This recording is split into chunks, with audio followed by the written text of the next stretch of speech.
Canada. Put on a suit, drink water, don't drink and drive. Hey, man, call your mother. It means nothing. It means nothing. Nah, they lying to you. It's about the money. Now you're more fluent.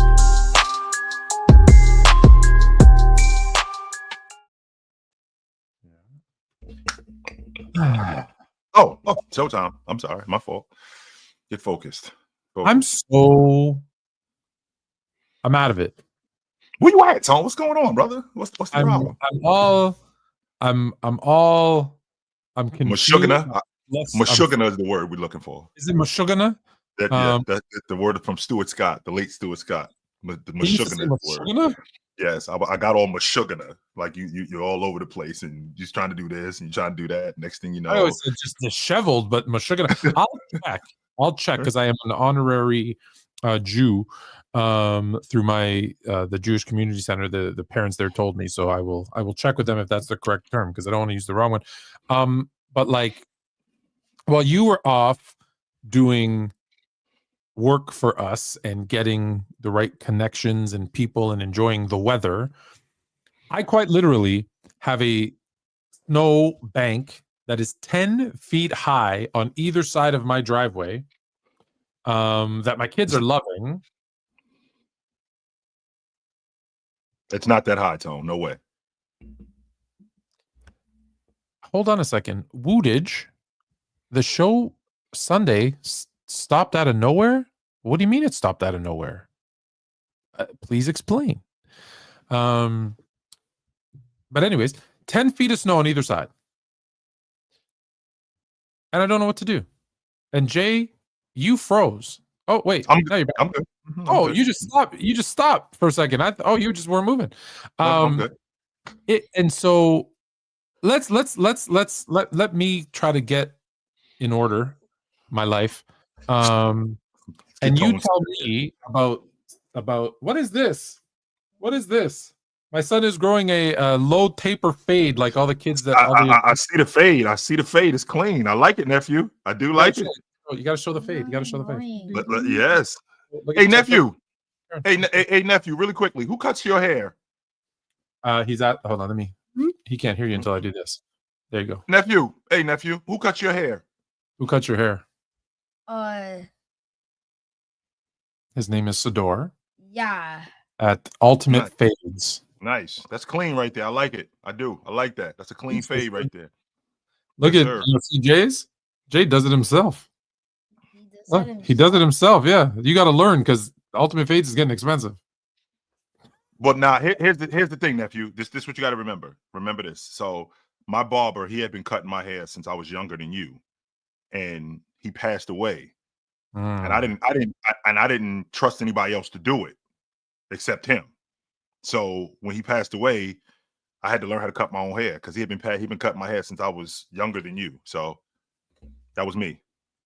Then that makes sense. So nephew, in the future, remember, if any woman tells you in the future that men aren't loyal, just make sure you remind her that we got the same football team and the same barber for X amount of years. So don't ever let a woman tell you that we're not loyal because that's not true.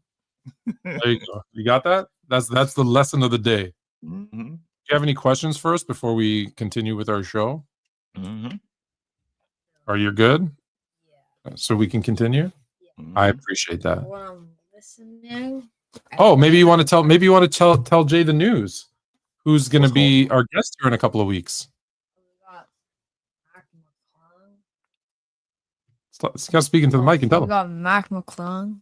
Mac McClung coming through. Nice. We got the dunk champ. Yeah, get him on. He's going to teach him how to dunk. All right. Yes, sir. We got the dunk champ. I like that.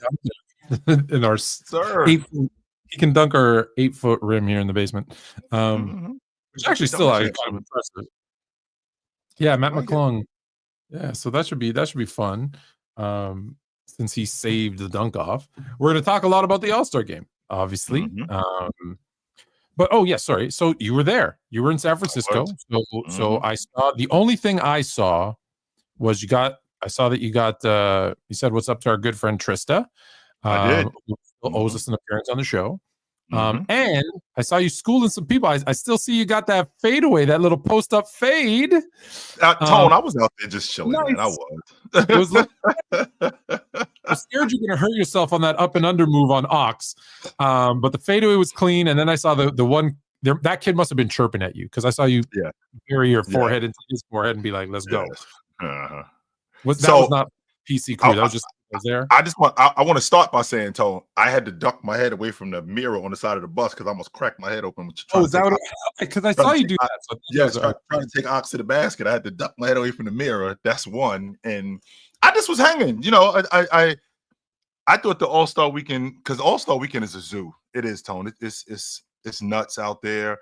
There's a whole bunch of other things. You know, we were working 8-10 hour days, you know, and we were constantly going. And you know, we got some really good footage, but what I want to say more than anything is to the mayor of San Francisco. I want to let you know that you've done a terrible job with the city of San Francisco. That city has become a toilet. With the amount of resources and the amount of money that flows through that city regularly, that city should not be as dirty and as disgusting as it is. And it's a travesty for that city to be, because the Bay Area is beautiful. Tone, you used to live up there, so you know what it is. You know what the Bay Area looks like, just like I used to live in the Bay Area.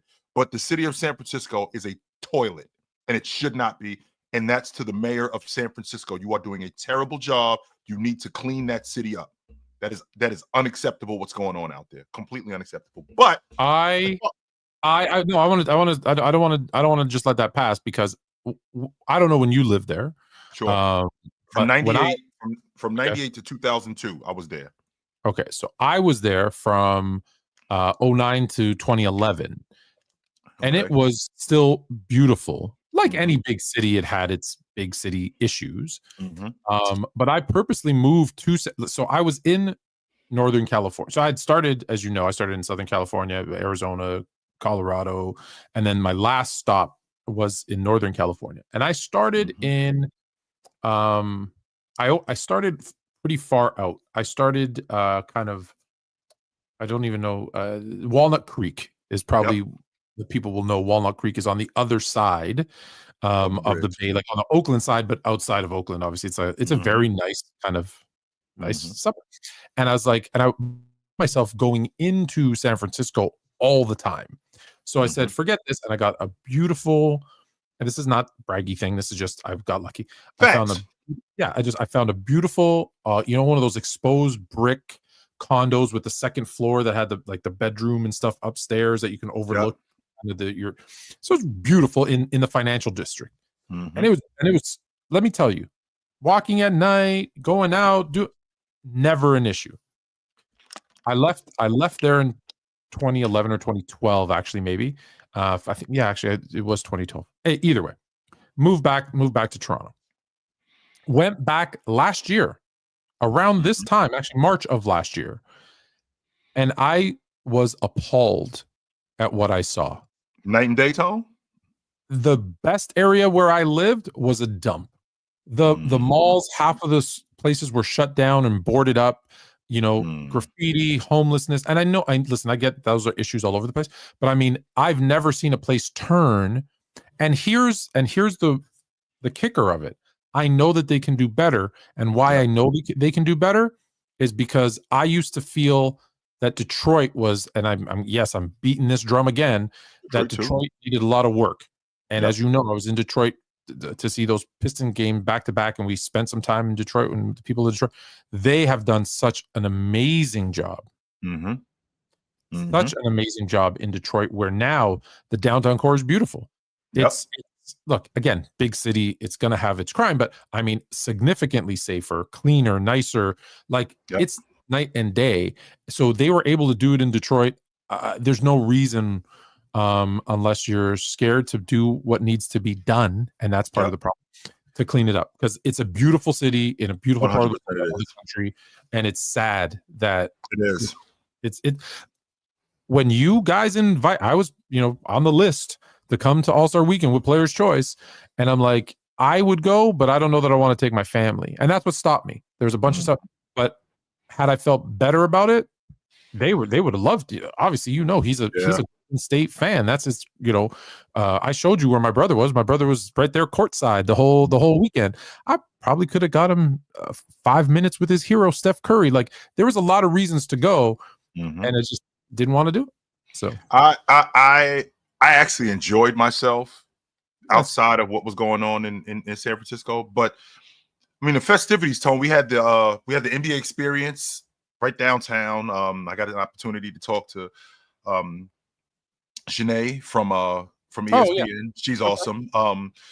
I missed them too, Tone. Like literally just missed them. But I missed Mitch Richmond. I just missed him. I was trying to get I was trying to get over to him, but I couldn't. Oh, why did you? You know what? You know what? We needed to coordinate this better because Mitch was down there with Chris and with Tim Hardaway, and I could have texted if you were near them. I could have texted him and said, "Hey, this is my man." I literally just missed him because we were doing something and Mitch was on the other side. He had something going on, and by the time we got over there, he was gone. That's Sharif Abdul Rahim. We talked to him for a little bit. He's awesome. He's good people. Yes, 100%. He's good people. The professor from N1. Yeah, he was there. Yep. They we had some really good interactions with some people. Really good interactions with some people. Ran into Shaq. He was so busy, so we didn't really get a chance to we really didn't get a chance to talk long, but he told me he was gonna rough me up if I keep talking about him. I'm gonna rough him up for wearing that hat. Yeah, that's my people's though. What can I say? Yeah, that's family right there. But overall, Tony, All-Star Weekend, man, it was great. It was great. We were in a part of town where everything was going on. We got to do a little bit of sightseeing, but for the most part, we were where all the action was, and we saw a lot of cool things. Yeah, we did. We saw a lot of cool things. Now, mind you, Tony, I haven't been back to the All-Star game since 2002. I was out after 2002. Shaq, I told Shaq, and Shaq would ask me, he's like, "Yo, you coming to Los Angeles? Are you coming to Atlanta?" I'm not.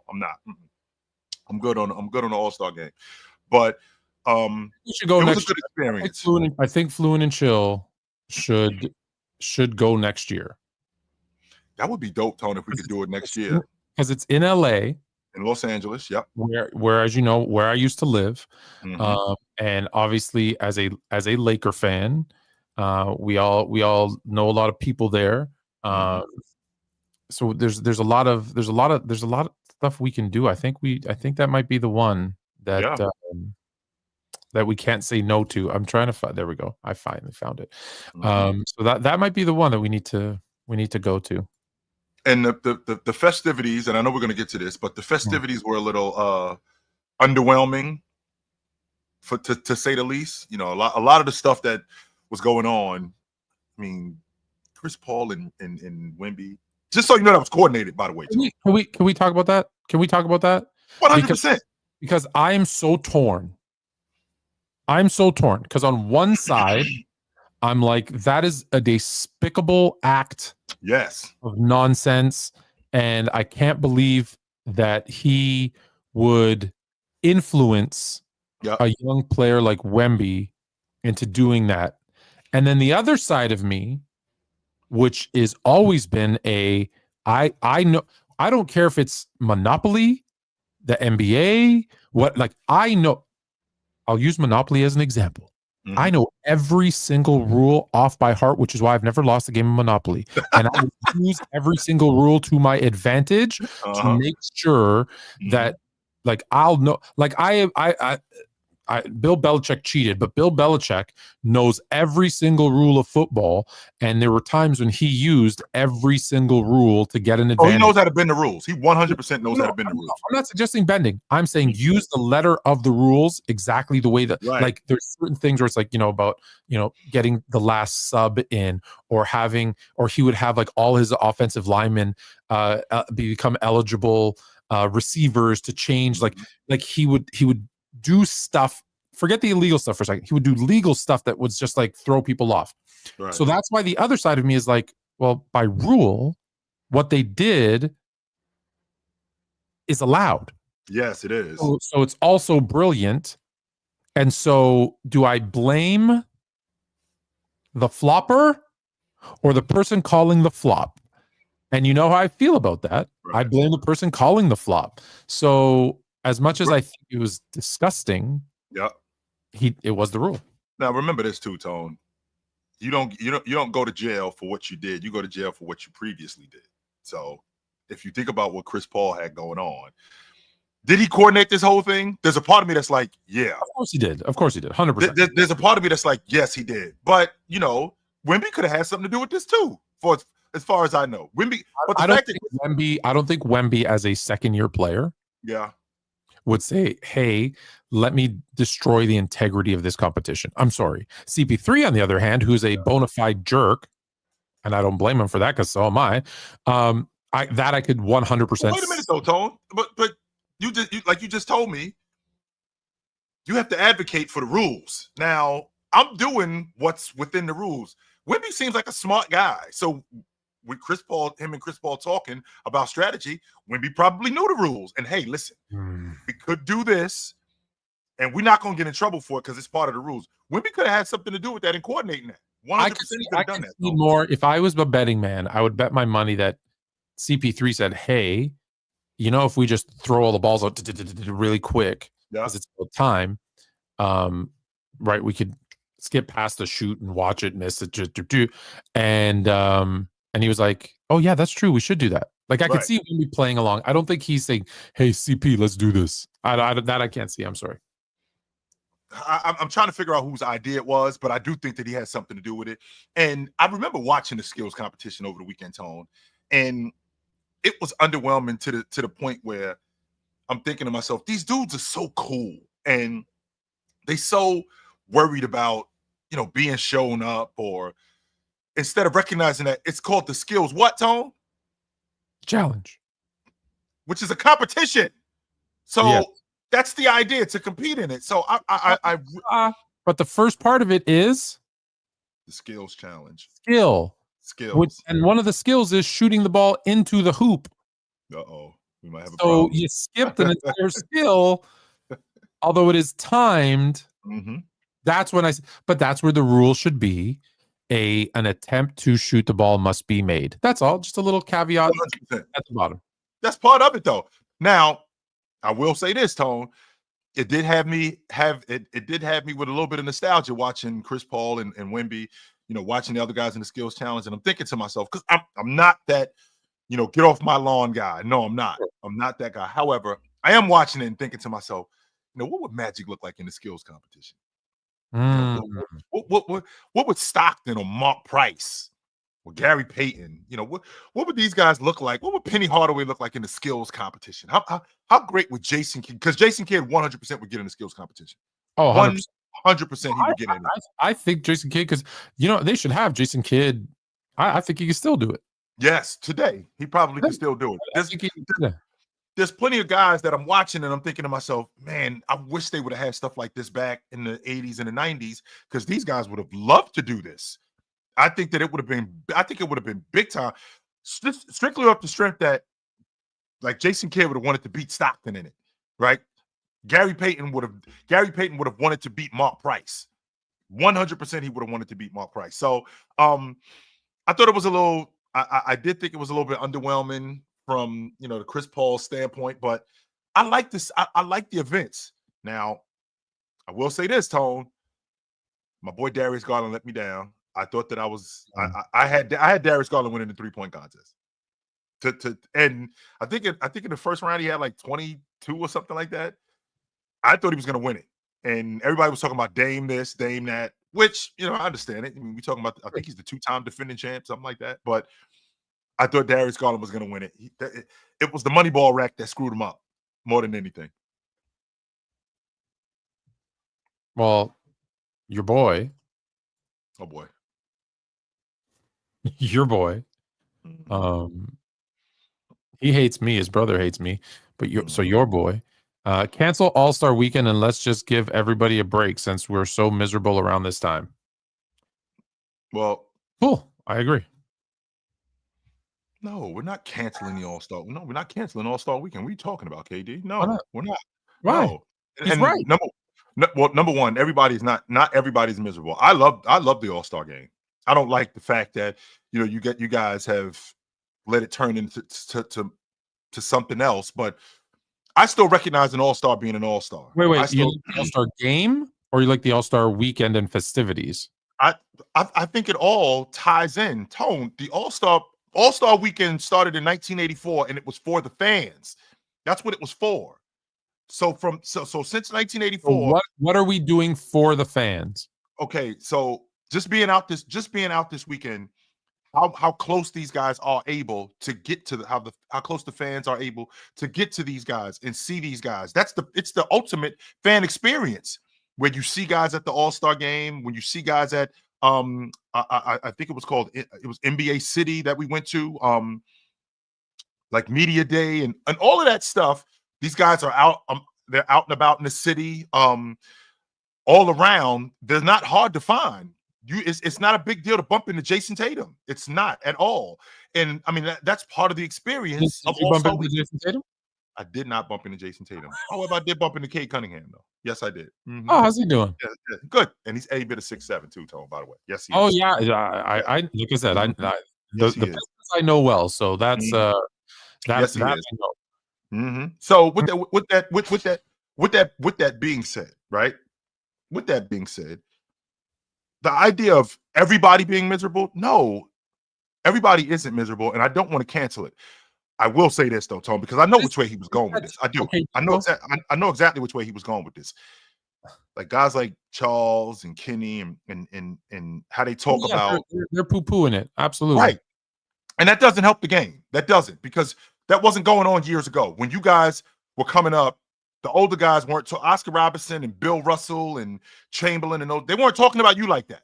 They weren't doing that. Well, in fact, people nowadays go back to those commentators and stuff and make fun of them for how much they were hyping up something that wasn't That big a deal. Oh my God, he dribbled behind his back. What an incredible play. I've never seen that before. And it's like, yeah, you have, bro, but it was the promotion. It was, but now we've created a culture where we don't lift things up anymore. We shit on them. I'm sorry, pardon my language. We make fun of them. We cannot make any comment on any else and make any video comment, whatever, on social media, no matter if it's bunnies are cute. You'll get a series of people who telling you, no, they make good stew, right? Like chop them up and eat. Like they don't. That's the sad culture that we've become, and that team, specifically Chuck, is no different. It's about the negative, and so I get where KD is coming from, because one, he's hearing how terrible All-Star Weekend is. Two, let's be honest. They're specifically talking about the All-Star game itself, which isn't as good as it used to be. It's not. That's not me being an old head. That's not me loving one era over another. That's just me who loves basketball, watching a game and going, wow, they really don't put in as much effort to win this as they used to, although this year was a little bit better. It's still, like, I still saw, Wemby, I think it was, just dribble up and all the guys just go, okay, go ahead, Wem, and let him have like a lane to do whatever how he does. Now it was now on one hand, Tom, there was some competition there. Wemby being who Wemby is, first time he ever played in an All-Star game. The idea that I'm playing in an All-Star game, he was competing. Yes, he was. He was trying to play defense. It's better than it has been. 100%. Yes, he 100% was competing, and I give Wemby credit for that. I'm not a big fan of the whole 40-point game. We're gonna play the 40. No, Tone, the All-Star game, and again, I'm not the get off my lawn kind of dude. No, but there are some things that don't need to be changed. There are some things that you have to have pride in. The All-Star game is the East All-Stars versus the West All-Stars. Let's get it on. Your 5 against my 5, and let's find out who the best is. Now, the masses will tell you the problem. Just before you go in, the problem with that though is it's for the fans, right? So that's what it's supposed to be. It's supposed to be the best pickup game in the world. So they're voting in not the best players; it's the players that they like the best, right? Or the most. I mean, there are. I feel like there were guys that got snubbed. I mean, I talked about it. I think I think Trae Young should have been an outright All-Star. Somebody shouldn't have had to step aside in order for him to play in the All-Star game. No, I think he should have been an All-Star, hands down. But with that being said, I don't particularly like the 40-point games because, again, one, Tony, aren't there records, like scoring records going on in the All-Star game? Aren't there assist records? Like I had 22 assists, and I think Chris Paul, I want to say Chris Paul or Russell Westbrook had something like 15 assists in the All-Star game. I mean, I'm not gonna have. Well, see, that's the thing, Tone. That part right there, the fact that the game has been reduced to what it's been reduced to, it's exactly what you just said. Who cares now? Nobody cares that Cat scored 50 last year in the All-Star game. He scored 50 points, and nobody cares. And here's the thing: the All-Star game used to be competitive. I think that I feel like that's why no one cares. I don't care that he scored 50 points because it's a layup line. Who cares that he scored 50 points? I feel like these guys competed a little bit more this year. I just want them to get back to competing in an actual game instead of it being, we're gonna play the 21. No, because what you're doing, first of all, I think I read a stat. There was actually, excuse me, I think it was 33 minutes of basketball and 2.5 hours of Shaq and Kevin Hart. I don't know if that was real, but it sure as hell felt that way. It did. It really did. Like, these guys are the show. We came to see basketball. That's what we're here for, not this. And it was kind of corny. It was, in my estimation, it was kind of corny. I just remember the game being more competitive than what it is now. Don't get me wrong. I think that it was competitive yesterday. I think it was competitive yesterday. I just remember it being more competitive, and I feel like I feel like you're saying though. Yeah, but what you're saying, I see what you're saying, but I don't feel like going back is going to make it competitive like it was, because the players today don't hold the same things in high regard as an older generation does. So I think with the game evolving, the players changing, what they find it to be important changing, we can't change them to do what we want. We need to change the All-Star game to make it something that they care about. So if playing a game to 40 where they're like, no, I see the end, right? So that's what I want. I have a target score, because that's, hey, when we play pickup, we don't time it. Nope. First team to 11. First team to 11. First team. I play on one night a week. We play first team to 30, and then we go through. So we have a number. So if that's how any pickup game, there's no pickup game that's timed. So if this is the ultimate pickup game, then I can see why they want it to be like a pickup game and say, okay, we played it. Okay, we're playing a 40. So I'm actually okay with that. Interesting. That's interesting right there, Tone. No doubt. If it gets them to, because if you think about it, every summer, right? I had a conversation with someone before where I got to see like the ultimate pickup game ever back in 2001 and when I was in Chicago. Because that was the news lately. And I said, but every time I played or watched or whatever, a pickup game, in the summer especially, they were very competitive, but it was always, we played to this. And that's why I think it was, you pushed yourself a little bit more, because you knew like, hey, once I get to 30, I'm done, right? We beat these punks. Whereas, I got 28 more minutes, I'm a coast. I'm going to go. I think they play harder when it's a number.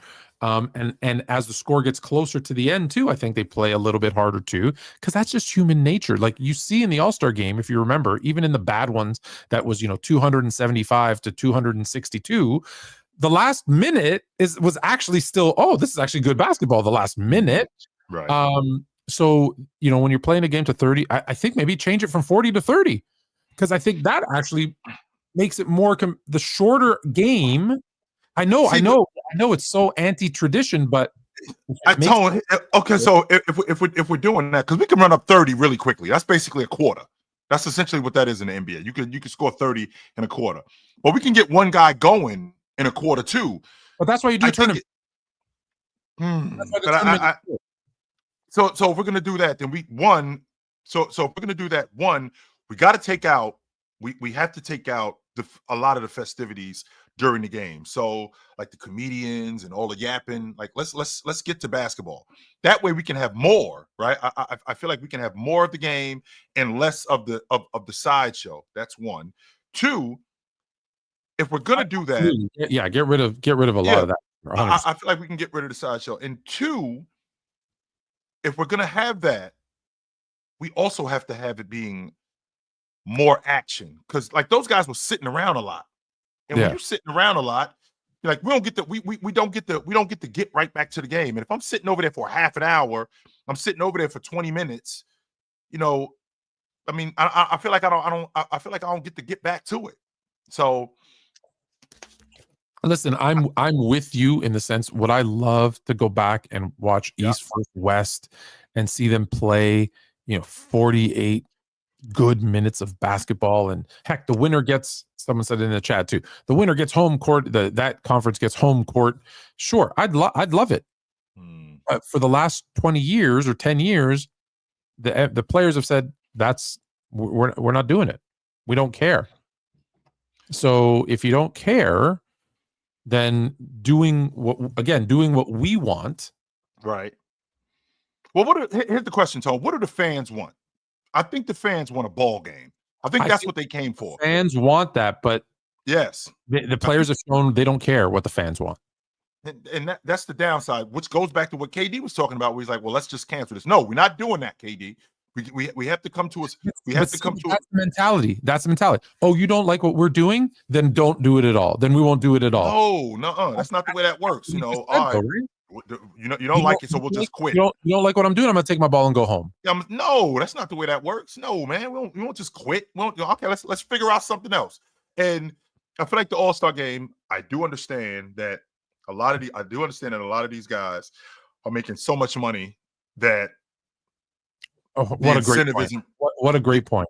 Because here David Aldridge said, it's hard to get a man who's making $40 million a year to see why he should bust his hump in a game that doesn't mean anything in the standings. Well, see, that's the thing, though. The All-Star game meant something. Being an All-Star meant something. Being the All-Star game MVP amongst your peers, that meant something. When Jordan won it in 98, the MVP. When Bryant won it in 2002 in Philly. When Shaq and Bryant won it in 2009 in Phoenix. I mean, it meant something to be the All-Star game MVP. It meant something to be an All-Star. It's almost where all you care about is getting paid, and you don't care about being an All-Star. You don't care about being an All-Pro. And I think that's don't get me wrong, Tone. And you being a businessman, you know this way better than I do. I do understand that basketball is a business, but on the flip side to that, it's still part of my job. I still have to be good at it. If I may, I call BS on this anyways. And here's why I call BS on this. Because last year I saw a 39-year-old man take his team on his back at 39 years old, with some help from his teammates, of course, but took his team on his back at 39 years old and act like they were winning an NBA championship when they won an in-season tournament. And guess what? The championship game of the in-season tournament does not matter in the standings at all. That game means nothing in the standings. So I say that, so you're lying, because a guy making $50 million a year who at 39 years old seemed to care enough about a game that didn't matter in the standings. So what I'm being told is they just don't have the right motivation to make the All-Star game more competitive. Well, it's not about the bread neither, Tone. Let's be clear about that. Motivation. That's the question. What is their how can we get what both sides want? Well, I don't think that it's about the money, because they make plenty of money. So we can't give them more money, right? I don't think that there wouldn't be enough money to get to a profitable weekend for the NBA, because let's be honest, if it's not profitable for them, they're not going to do it. So there's not enough money that keeps them profitable and gives enough to the players to make them play hard. It's not, Tone. Unfortunately. At the end of the day, they're going to need the players. I'm sorry, I'm putting this on the players. Sorry, Kevin Durant. But it's on the players to do two things. Give a shit. So be competitive. And two, Give your fans, who at the end of the day, if it's not for those people buying tickets, buying merchandise, let's be honest, watching you on TV, because that's where like the majority of the money comes from, is the TV deal.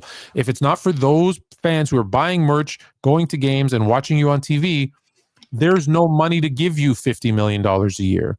And the fact that a guy like Kevin Durant, who's made hundreds of millions of dollars, would say something so asinine is a slap in the face to everything that gives him and his family all the wonderful things that they have from basketball. That's a slap in the face, and Kevin Durant should be ashamed of himself.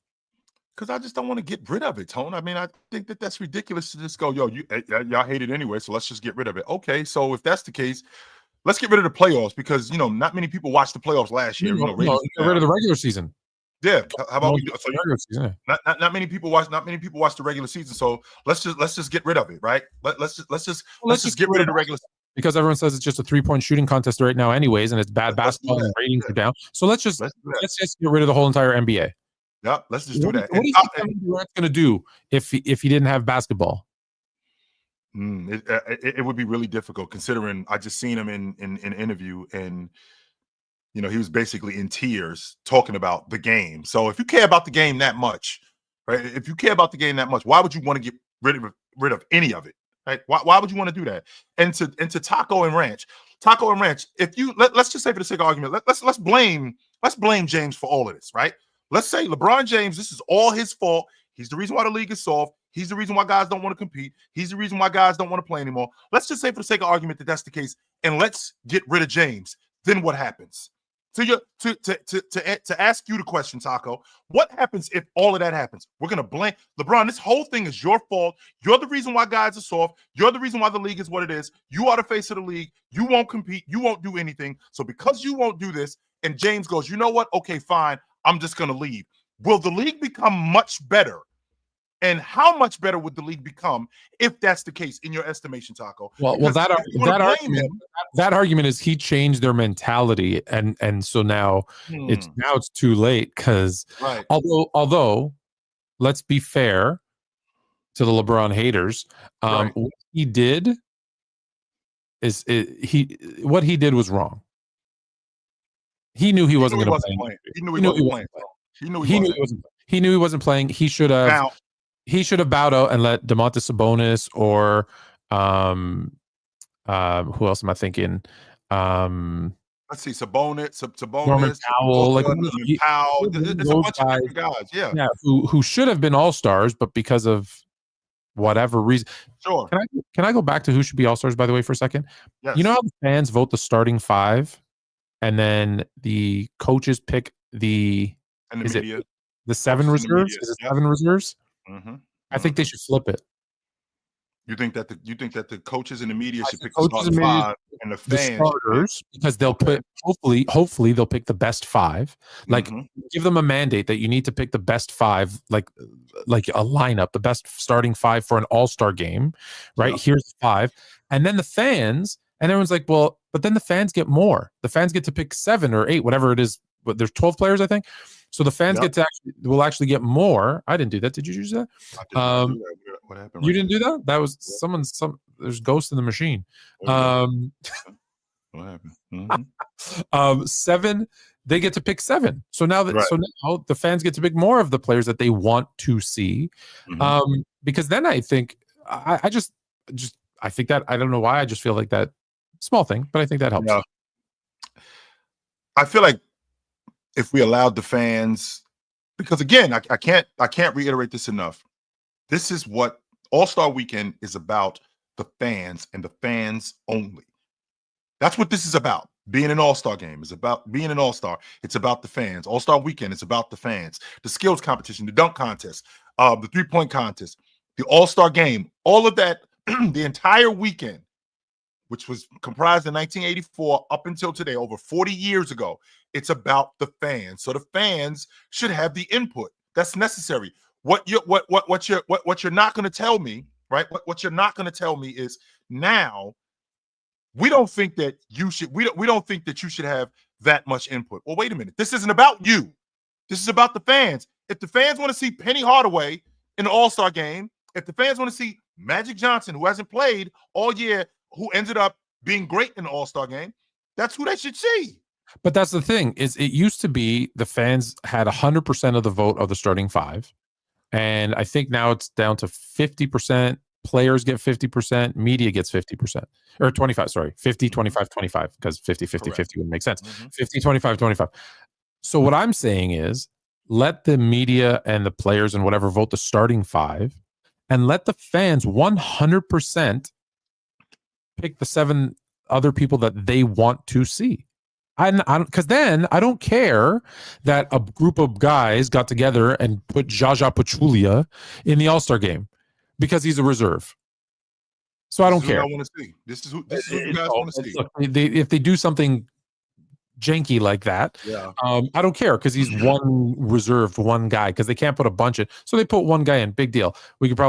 I could even veto one guy if I really want to be a jerk.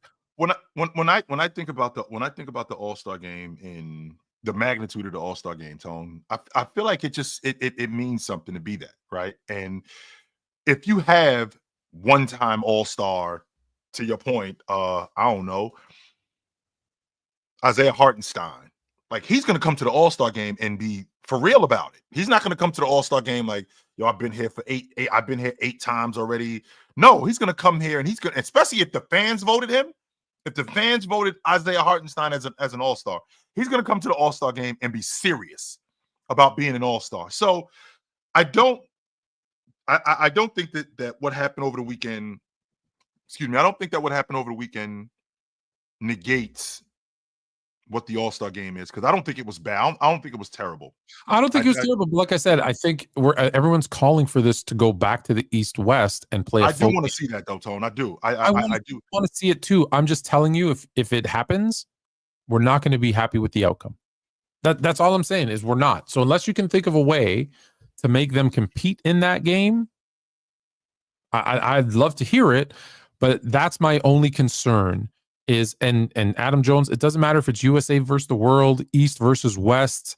It doesn't matter. That's the problem I'm having though, Tone. That part right there, like unless I can figure out how to get them to compete. Tone, this is basketball. Lace them up and let's go. Tone, you and I are 24 and 25 years old, and Tone, you on the books with the Cleveland Cavaliers for $27 million. I'm on the books with the Washington Wizards for $32 million, and you and I, our families go on vacation and all of that good stuff. Tone, when I see you in the All-Star game, I'm kicking your ass. Yeah, but we have I'm looking to kick your ass. We have that mentality. I don't see that today. Again, I'm not. I know I sound like this old, like you say, get off my lawn, old fuddy-duddy. But like, let's be honest. Do you see the majority? Look, there's one or two. Do you see the majority of All-Stars that are out there trying to kick the other guy's ass? Do you see it? Be honest. You were there. No, I don't. So that's the problem. Let's get away from the game for a second, and we'll get back to it in a second. So the skills competition, is that okay? Do we need to tweak that? Other than the rule about you have to shoot instead. You definitely have to shoot. I wanted to get back to, like, I'm not with this team thing. No, I'm not with this team thing. I want to get back to it being an actual competition of one-on-one guys. Like if Anthony Edwards is in the skills competition and Devin Booker is in the skills competition, these two guys need to go at it. That's what I want it to be about. I want it to be about the competition more than a sideshow of, our two teammates, right? Hold on, let me answer this question. Taco, stop telling me about these guys playing harder at runs at UCLA. I'm trying to get better in the summertime as opposed to playing in an all-star game in the middle of the season. Those two things do not correlate. What are you talking about? Every day when I come to Rico Hines at UCLA, I'm working on my game to get better. I'm not working on my game at the all-star game. No. Are you serious right now? No, those two things aren't even close to the same thing. I'm playing for a contract next season. I'm trying to crack the starting lineup. Those two things aren't even close to the same thing. So what are you talking about? You're talking about answer that. That's a dumb question. That question doesn't even make any sense. But back to what you were saying, Tone.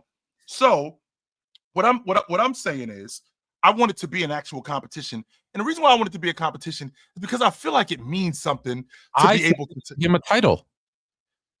That's what I'm saying, man. So I'm with you because what I was going to put them all together and say not all together but I'm saying my answer is all of them together. The skills, the 3-point competition, and the dunk off.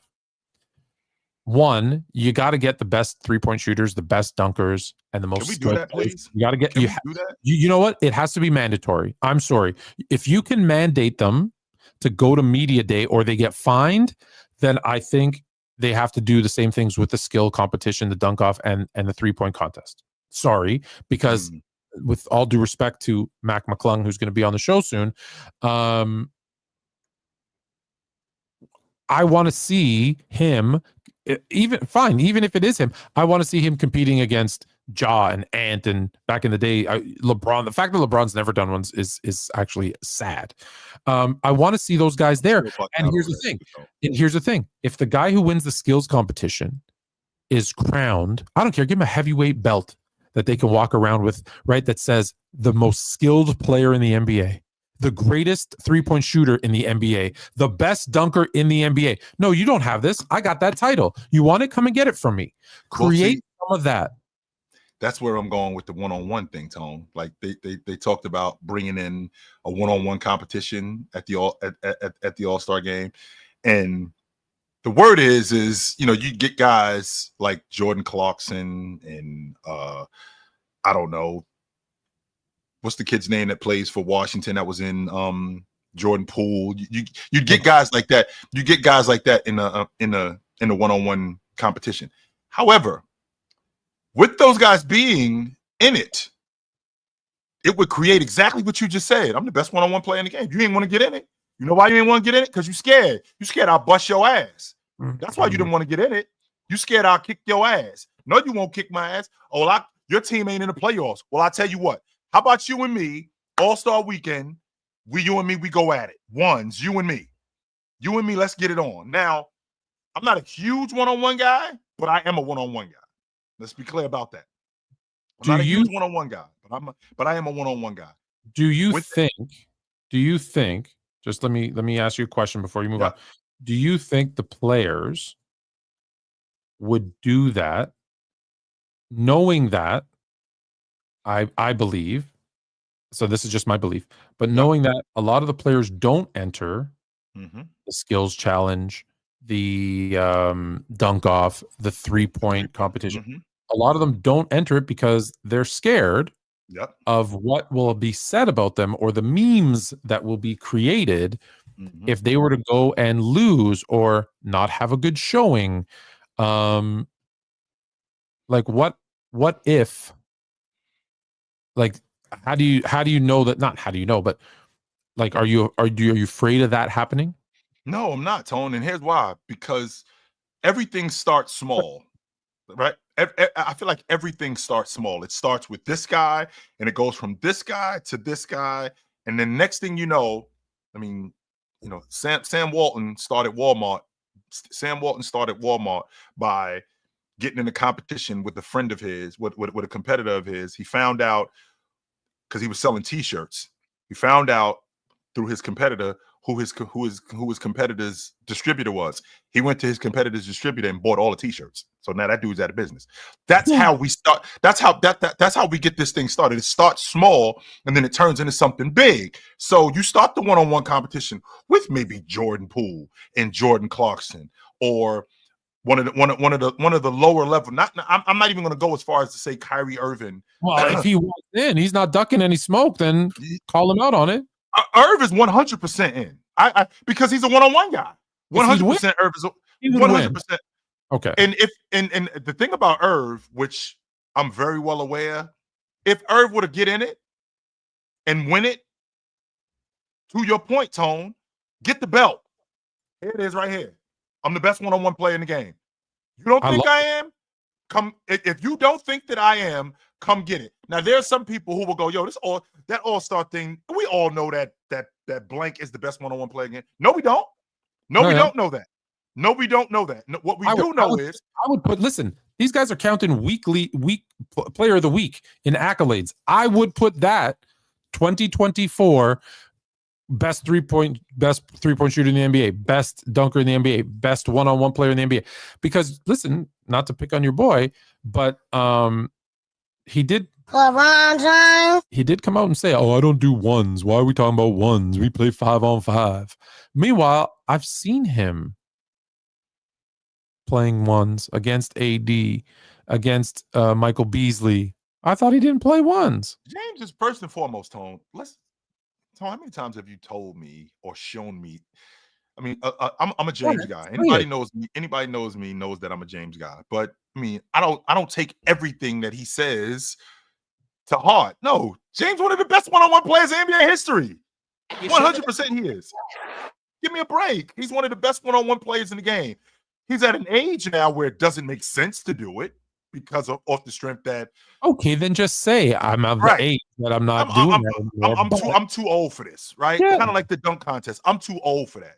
Now, if you asked me 10 years ago, if you asked me 12 years ago, yes, I probably would have done it. But now, I just feel like I feel like if you got lower level guys, which you would, Tone, you would get lower level guys to sign up for this, and you getting these lower level guys to sign up for it, that would be the buzz.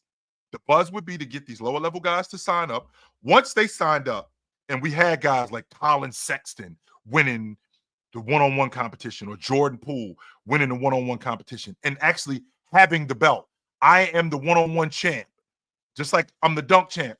The next year, like Jordan got to come back and defend the dunk championship. Next year, Damian Lillard has to come back and defend the three-point competition. Jamal Murray has to come back next year and defend being the one-on-one champ. And then it becomes a buzz, because if I beat Jamal Murray, guess what? I'm the guy now. And not only am I the guy, Tone, who else won it with me? Which one of y'all won it? Well, I know someone who wants it with you. So he saw your highlights and he said his defense is on point now. He's going to lock you up. You think so, young fella? Nephew, let me tell you something. How'd you like his fade? His post fade. It's pretty good. Yeah, that not guardable. Not guardable. You have to speak up. It's not guardable? Yeah, the rest I could guard. The rest you guard? Okay, go to bed. I think you need to let me know. Okay, but let me get back to my show. Love you, bro. We've been hijacked. We gotta put nephew on the payroll. Yes, we do. I'm gonna put on my headphones. 100% gotta put nephew on the payroll. Tone, I feel like I think that's one thing that can enhance All-Star Weekend, like having this, like to change it up just a little bit. No question about that. But the skills competition, right? I like that idea. Just no more teams. The teams thing was gimmicky because if you remember, they used to do, wasn't it like an old time player, a WNBA player, and an NBA player? Like they mixed it up at one point. Then they made the teams. No, I think it's skill is individual. I think dunk individual. Like we don't do in 3-point teams. No, right? Like no, that's not the way that works. I'm with that. Should you have to be an all-star to compete in those? No. I disagree. No. Nope. Because some of the best dunkers in the league weren't. Then you better who? Okay, so for example, Jason Richardson wasn't an all-star. They vote him in if you want to see him.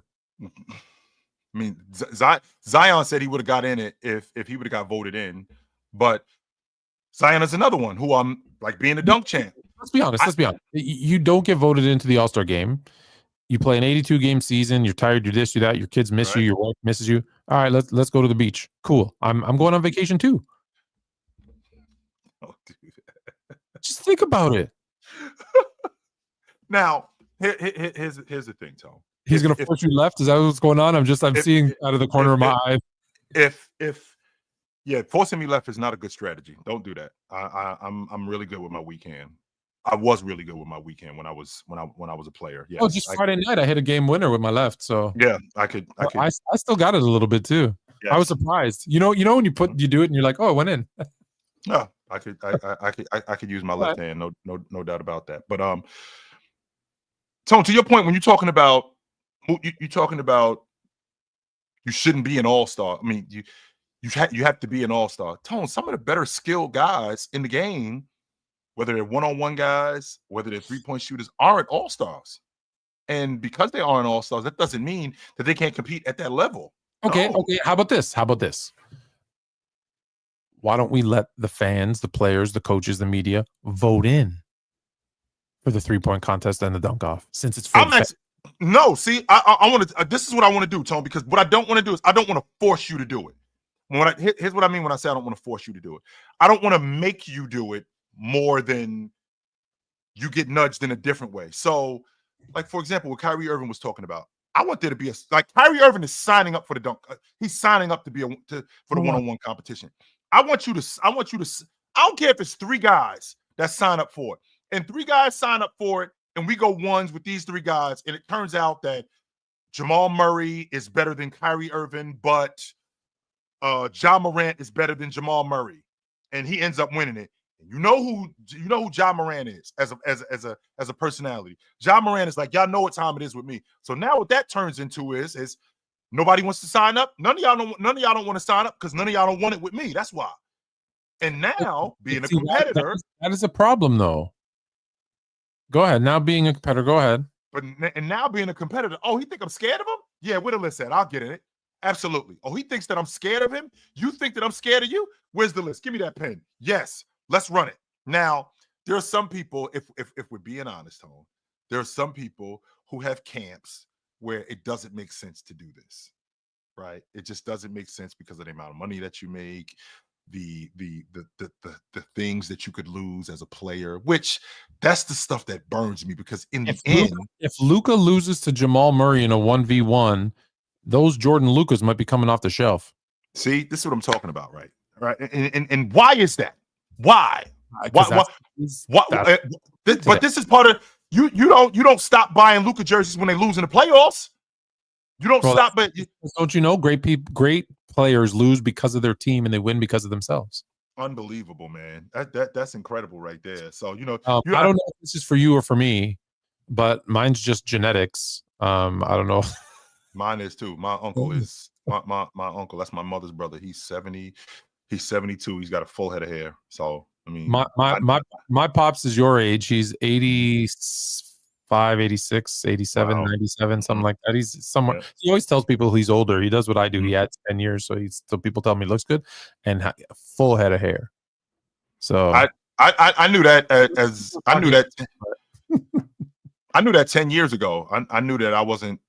I knew I wasn't going to lose it. I knew it would be snow by the time I was in my 50s that it would be mostly snow. So, because that's what I got from my it's in the genes. That's just what it is.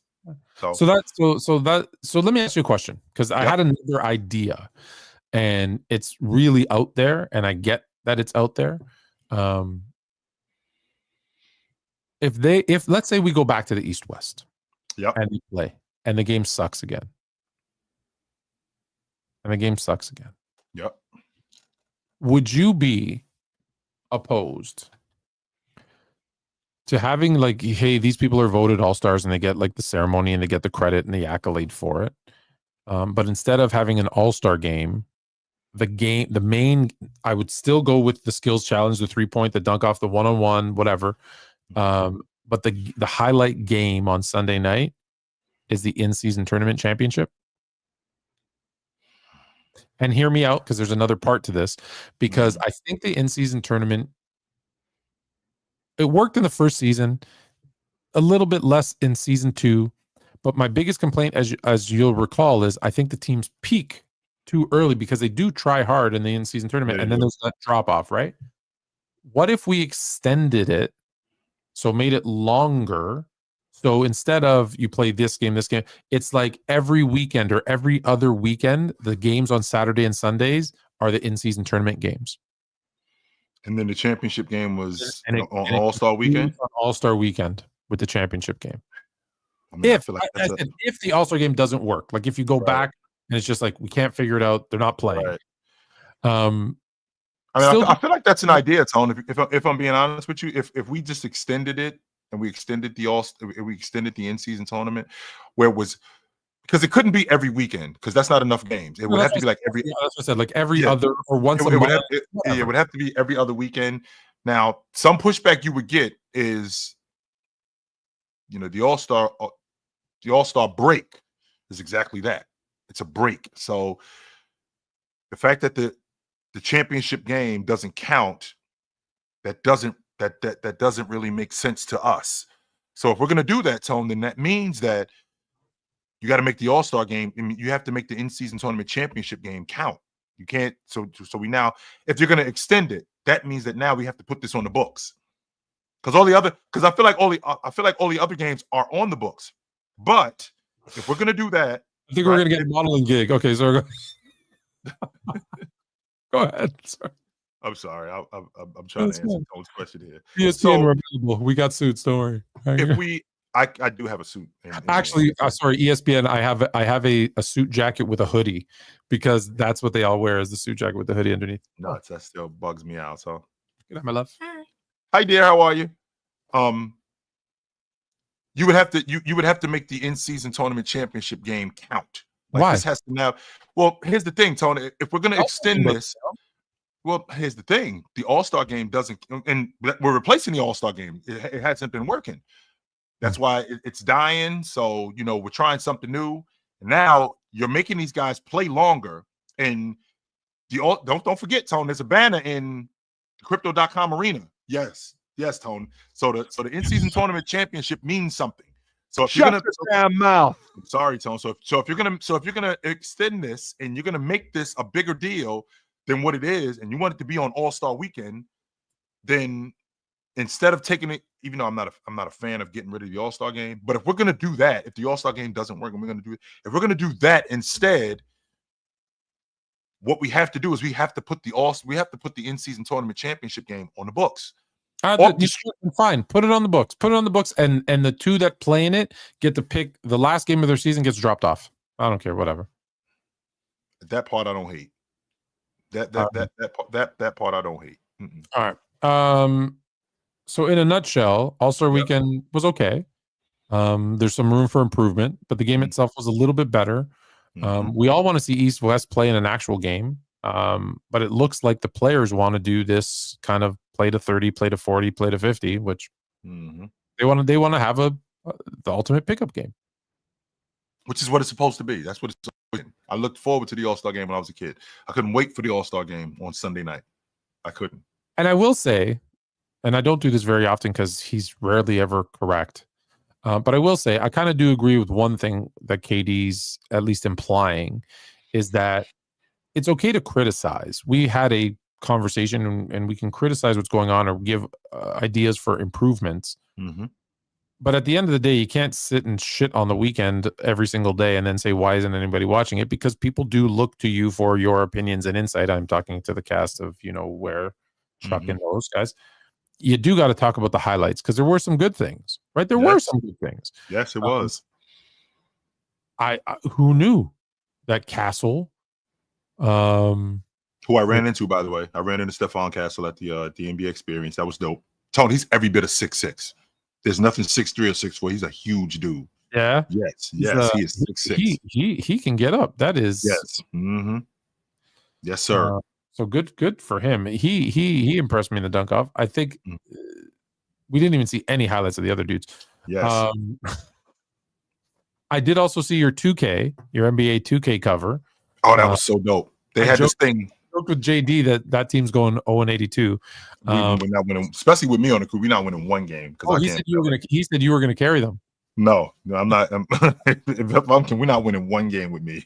It's not happening. I said that team, Mars standing in the front with the ball. I said that team is so bad. You're going 0-82, and you're going to lose the lottery just cause. We end up with the eighth pick or some nonsense like that. You're not getting Cooper Flag, which so that was kind of cool. Yeah. So what would if you had to pick one thing, like what was the highlight of the weekend? The one thing that was the highlight of the weekend.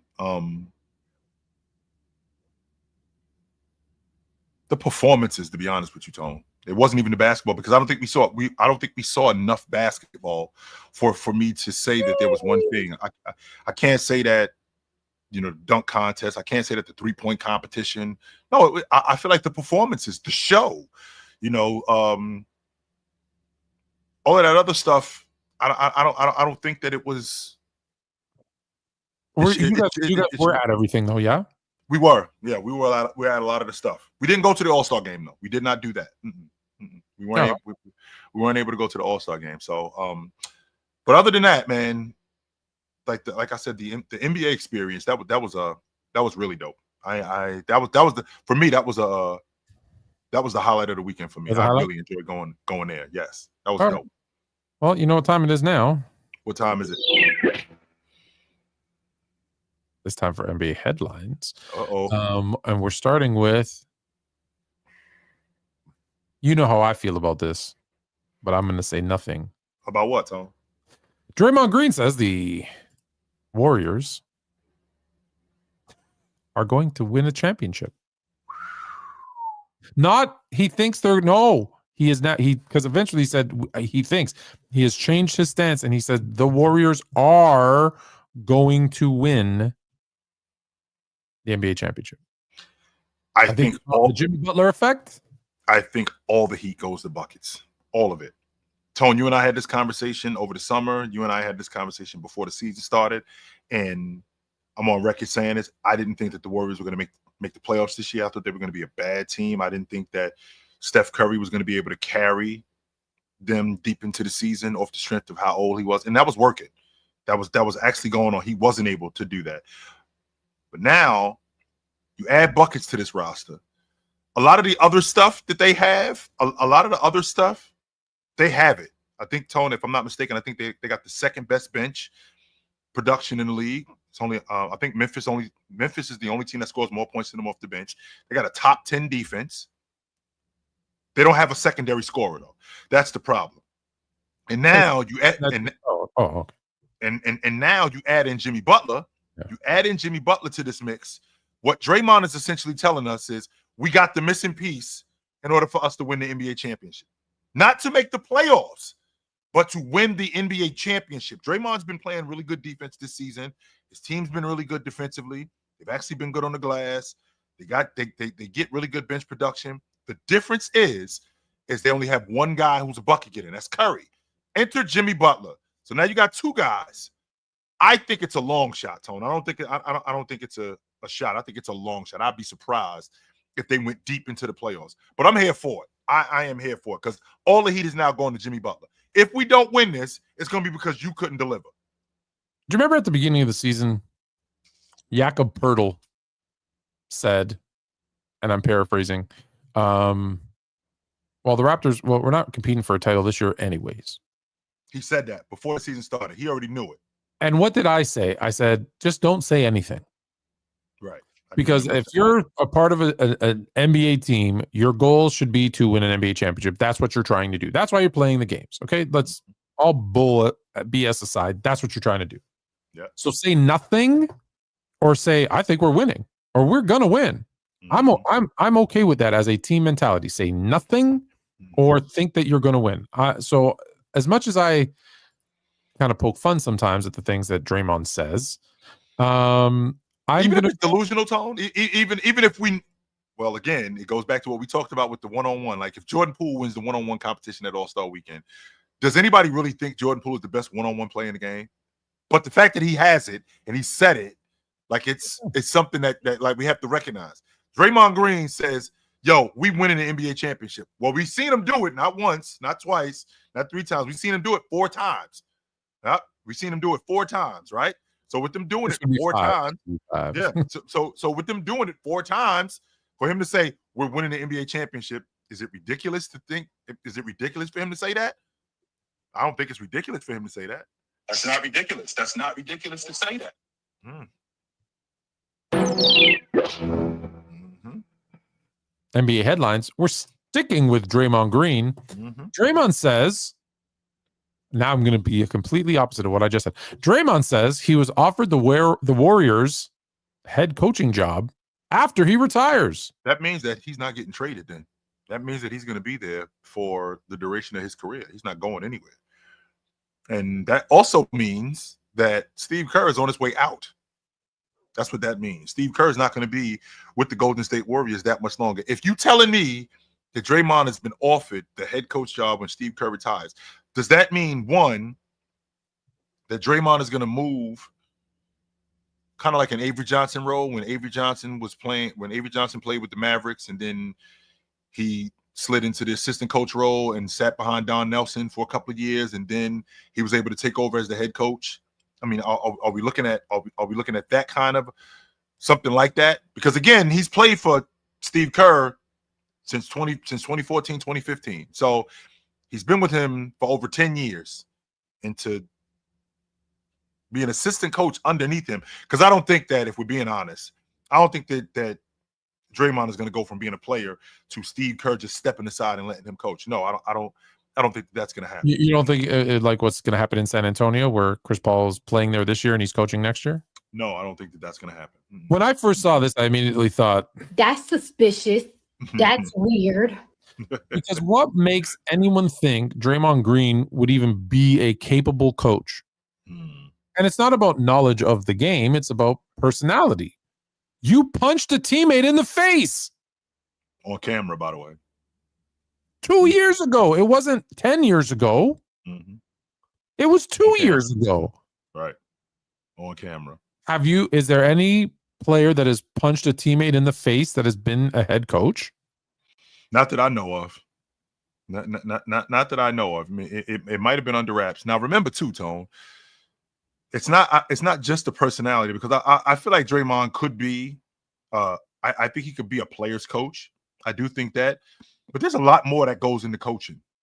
A lot more. There's preparation, there's strategy, there's schemes, and a wise man once told me, smart people hire smarter people than them. And for Draymond to have a staff, let's just say, right? Draymond has a staff. Draymond is one of those guys who doesn't strike me as somebody who was looking to have somebody around him smarter than him. Because Draymond, he's one of them dudes who thinks he's the smartest guy in the room.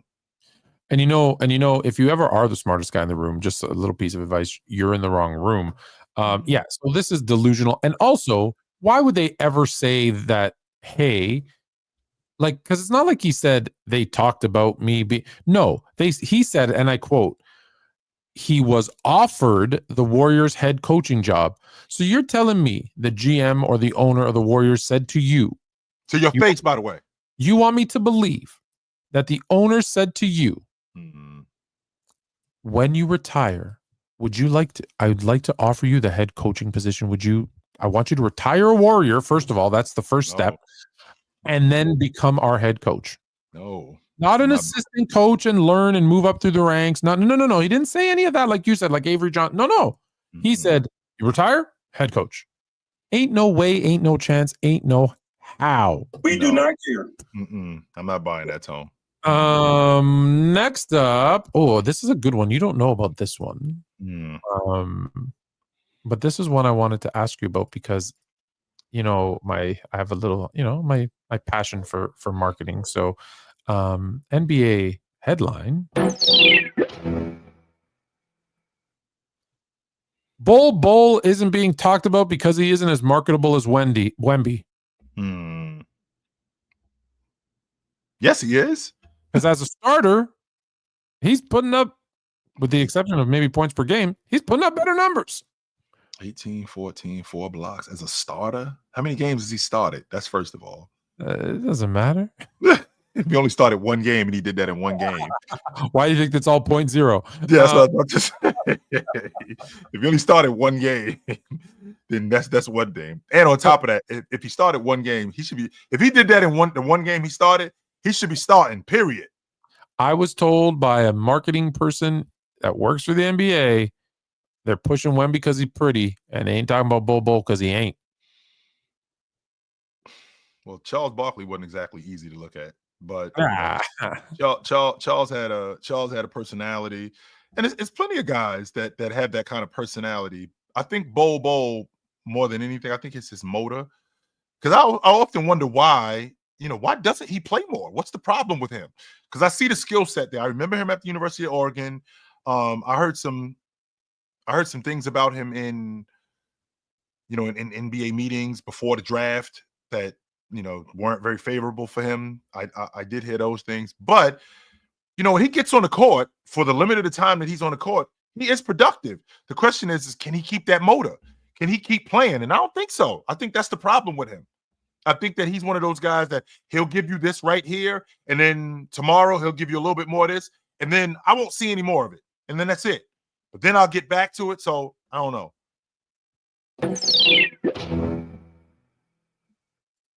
Pat Riley's going big game hunting. Mm-hmm. Pat Riley says he's looking for a whale. Mm-hmm. The idea is Ja Morant, Kevin Durant, who we're going to get to Ja in a second, but whose both names have been talked about in trade rumors, or that they were going to not be with their same team next year. Mm-hmm. Who do you think Pat Riley is? If he is talking about someone specific, who is that person? I think it's Anthony Edwards. I think that's his guy, Tone. I think Anthony Edwards is his guy that he's after.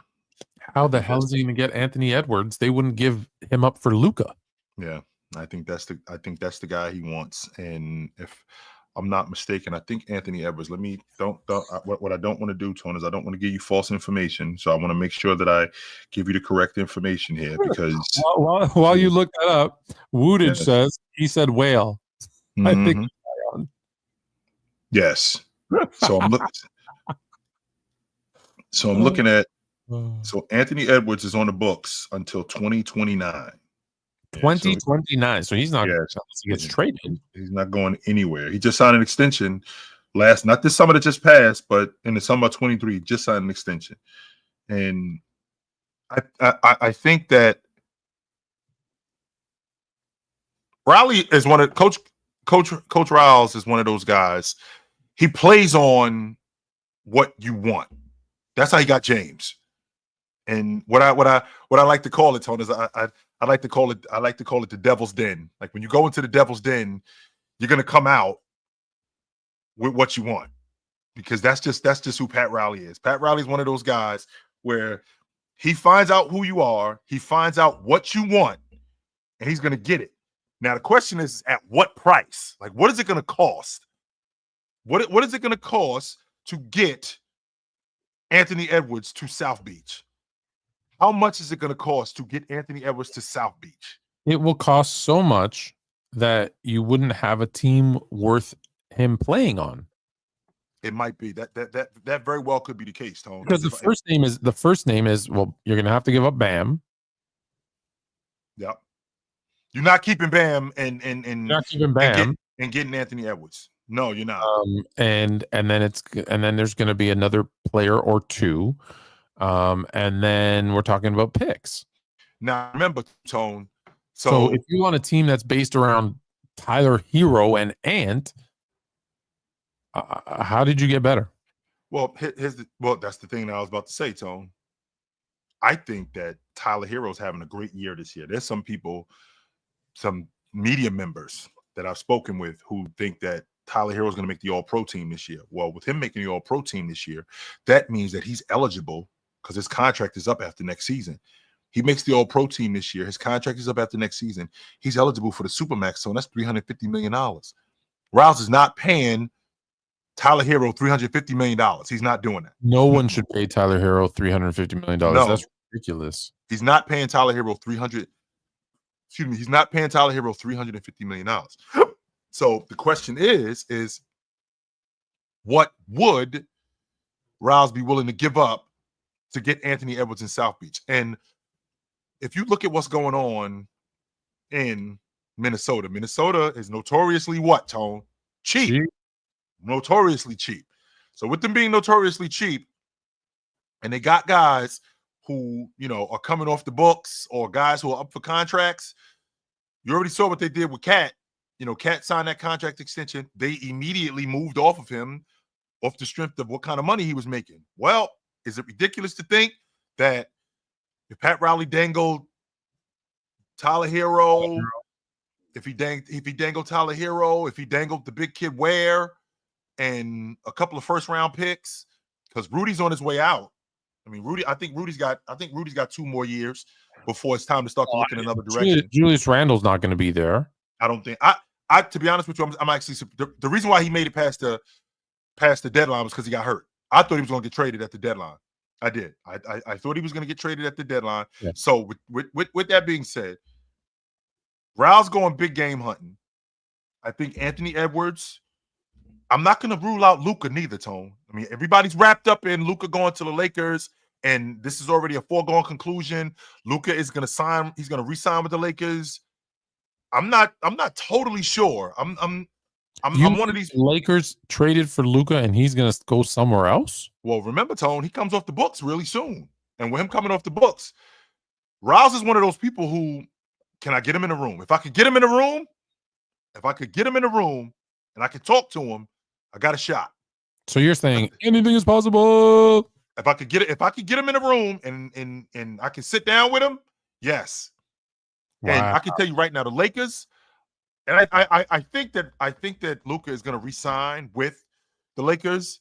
But the last thing the Lakers want, Tone, is for Pat Riley to get Luka in a room with Luka and him. They don't want that. If the Lakers don't re-sign Luka, oh my God, it will have gone from fire Nico Harris to kill Rob Pelinka. It might be. Because you just traded Max Christie and AD and a first-round pick for nothing. For half a season. And James is going to be gone too. Well, yeah, at some point, like when he turns 50. Like James is going to be gone too. So can we sidebar for a second? Yes, sir. You just made the list. I think it is ridiculous. Ridiculous that they kicked a person out of a stadium, a paying customer, for a sign that said "Fire Nico." It didn't say "Kill Nico." It didn't say "Death to Nico." It didn't say "Nico sucks." Nico's awful. Fire Nico. Nico just said fire him. It was clean. It wasn't vulgar. Now, unless there was something else he was doing that I don't know about. But if it was strictly as I've heard, just for that sign, that's ridiculous. That's absolutely ridiculous. And just sidebar. Well, let me ask you this, Tom, because we've seen.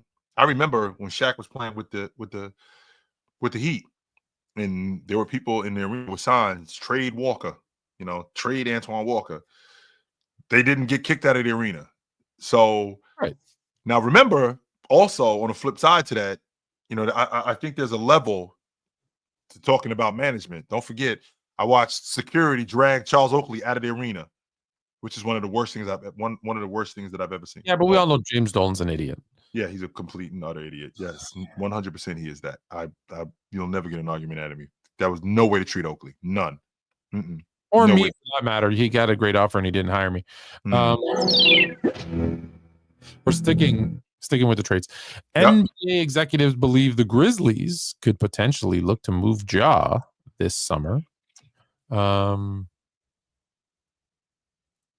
consistently checking in with executives around the trade deadline. Ja on the move? Well, I think what happened with Luka is Luka basically kicked open the door that nobody's safe. Tone, you said this to me probably a year ago, and I scoffed at it when you said to me, Jay, anybody can be moved. It doesn't make a difference who it is. Anybody can be moved. And I'm thinking to myself, no, they can't, Tone.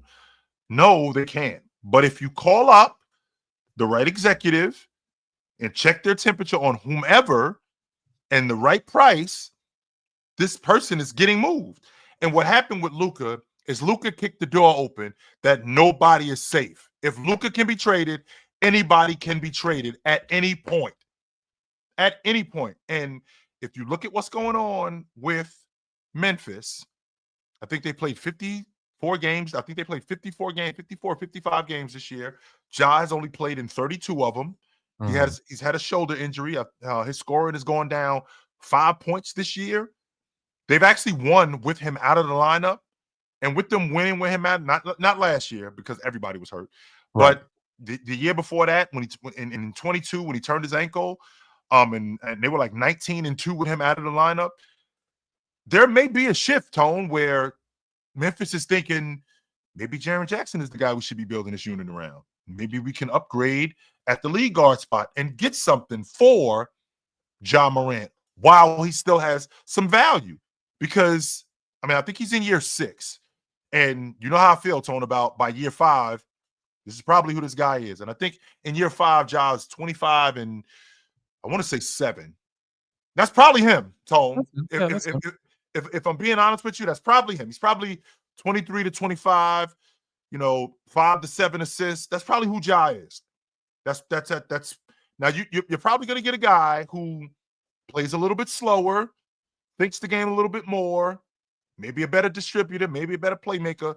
But what I seen in year 5, 25, 7, 23 to 25, that's probably who he is. With that being said, don't forget, Memphis is not a big market. No, it is not. And he's on the books the next 3 seasons for $126 million. Yes, which is over $40 million a season. It averages out to about 42. Yep, over $42 million a season. And it gets expensive when you're trying to win. And I look at that group, and I wouldn't be surprised if Memphis said, because that's what happened in Dallas. Me and Tony, you and I had this conversation. That's exactly what happened in Dallas, where they looked at Luka and said, this is probably as far as we're going to go with him. We're not winning it with him. Now, they may see Ja in Memphis as this high wire act, but there may be some people who are looking at this going, this isn't really sustainable. Like, how many more years do we have of him at this level? Maybe 3, because he's in, like I said, he's in year 6, right? He's in year 6. He's already, I mean, he's having I think he's 21 and 8 this year. With him being 21 and 8, only playing 32 games, how many games am I going to get out of him a season? Am I going to get 60 games? Am I going to get 65 games? I don't know. He gets hurt this summer, Tone. I would not be surprised. And I call it on draft night, I call it check day. I would not be surprised on check day if some people called up, hey, how you feeling about Ja? How you feel about Ja today? And would you ever? Because that's where the whole thing always starts, Tone. Would you ever? Would you ever? Yeah. Would you ever? Because once you hear would you ever, and hey, Tone, would you ever think about moving off of? I've always said I've only been fortunate enough to be in 2 conversations listening in. Mm-hmm. And the question was, and I hope I worded exactly. I know that you wouldn't, but if you were to consider moving on from, what would that look like? And the reason I ask is I'm thinking of shaking things up on my end, and I just want to get a temperature check from you. So it was worded so perfectly that it was like, I'm thinking of doing something. I just kind of want to see what that world would look like from a more experienced guy. And You're probably not interested. You're probably not interested. I'm not, but that's your best player. So I'm clearly thinking, right? Basically what you're saying is I'm thinking who my best player. Right. What should I be asking for? And now the guard comes down and they're like, well, if it was me. If it was me, I would do that. So like you're saying, so if I offered you job might be on the table. Yeah, maybe. Okay, interesting. And then you let it go. And then the next lunch, you're like, I haven't stopped thinking about it. Is it crazy, like, to talk trade like that one that I know it was hypothetical, but really? And Tom, what if I told you that, to give up Ja, I gave you Darius Garland and I threw in 4 1s. I mean, what does that look like for you? Yeah, right. Like there's a conversation. See, now we're talking, right? See, now we're having we got some dialogue going. Now remember too, Tone, and you being a businessman, ladies and gentlemen at home, I implore you to understand my man Tone over here. He's a businessman, and he knows how important anonymity is. He knows how important being the hell quiet is. He knows that. So if this got out that he was talking about shopping Ja, this becomes a huge problem. If I could get a lead guard who clearly wasn't as good, but if I could get a lead guard in the 80 million range and maybe a big at 40 and have to give you a few and get a couple first round picks, I kind of even out my roster a little bit and I take care of the future.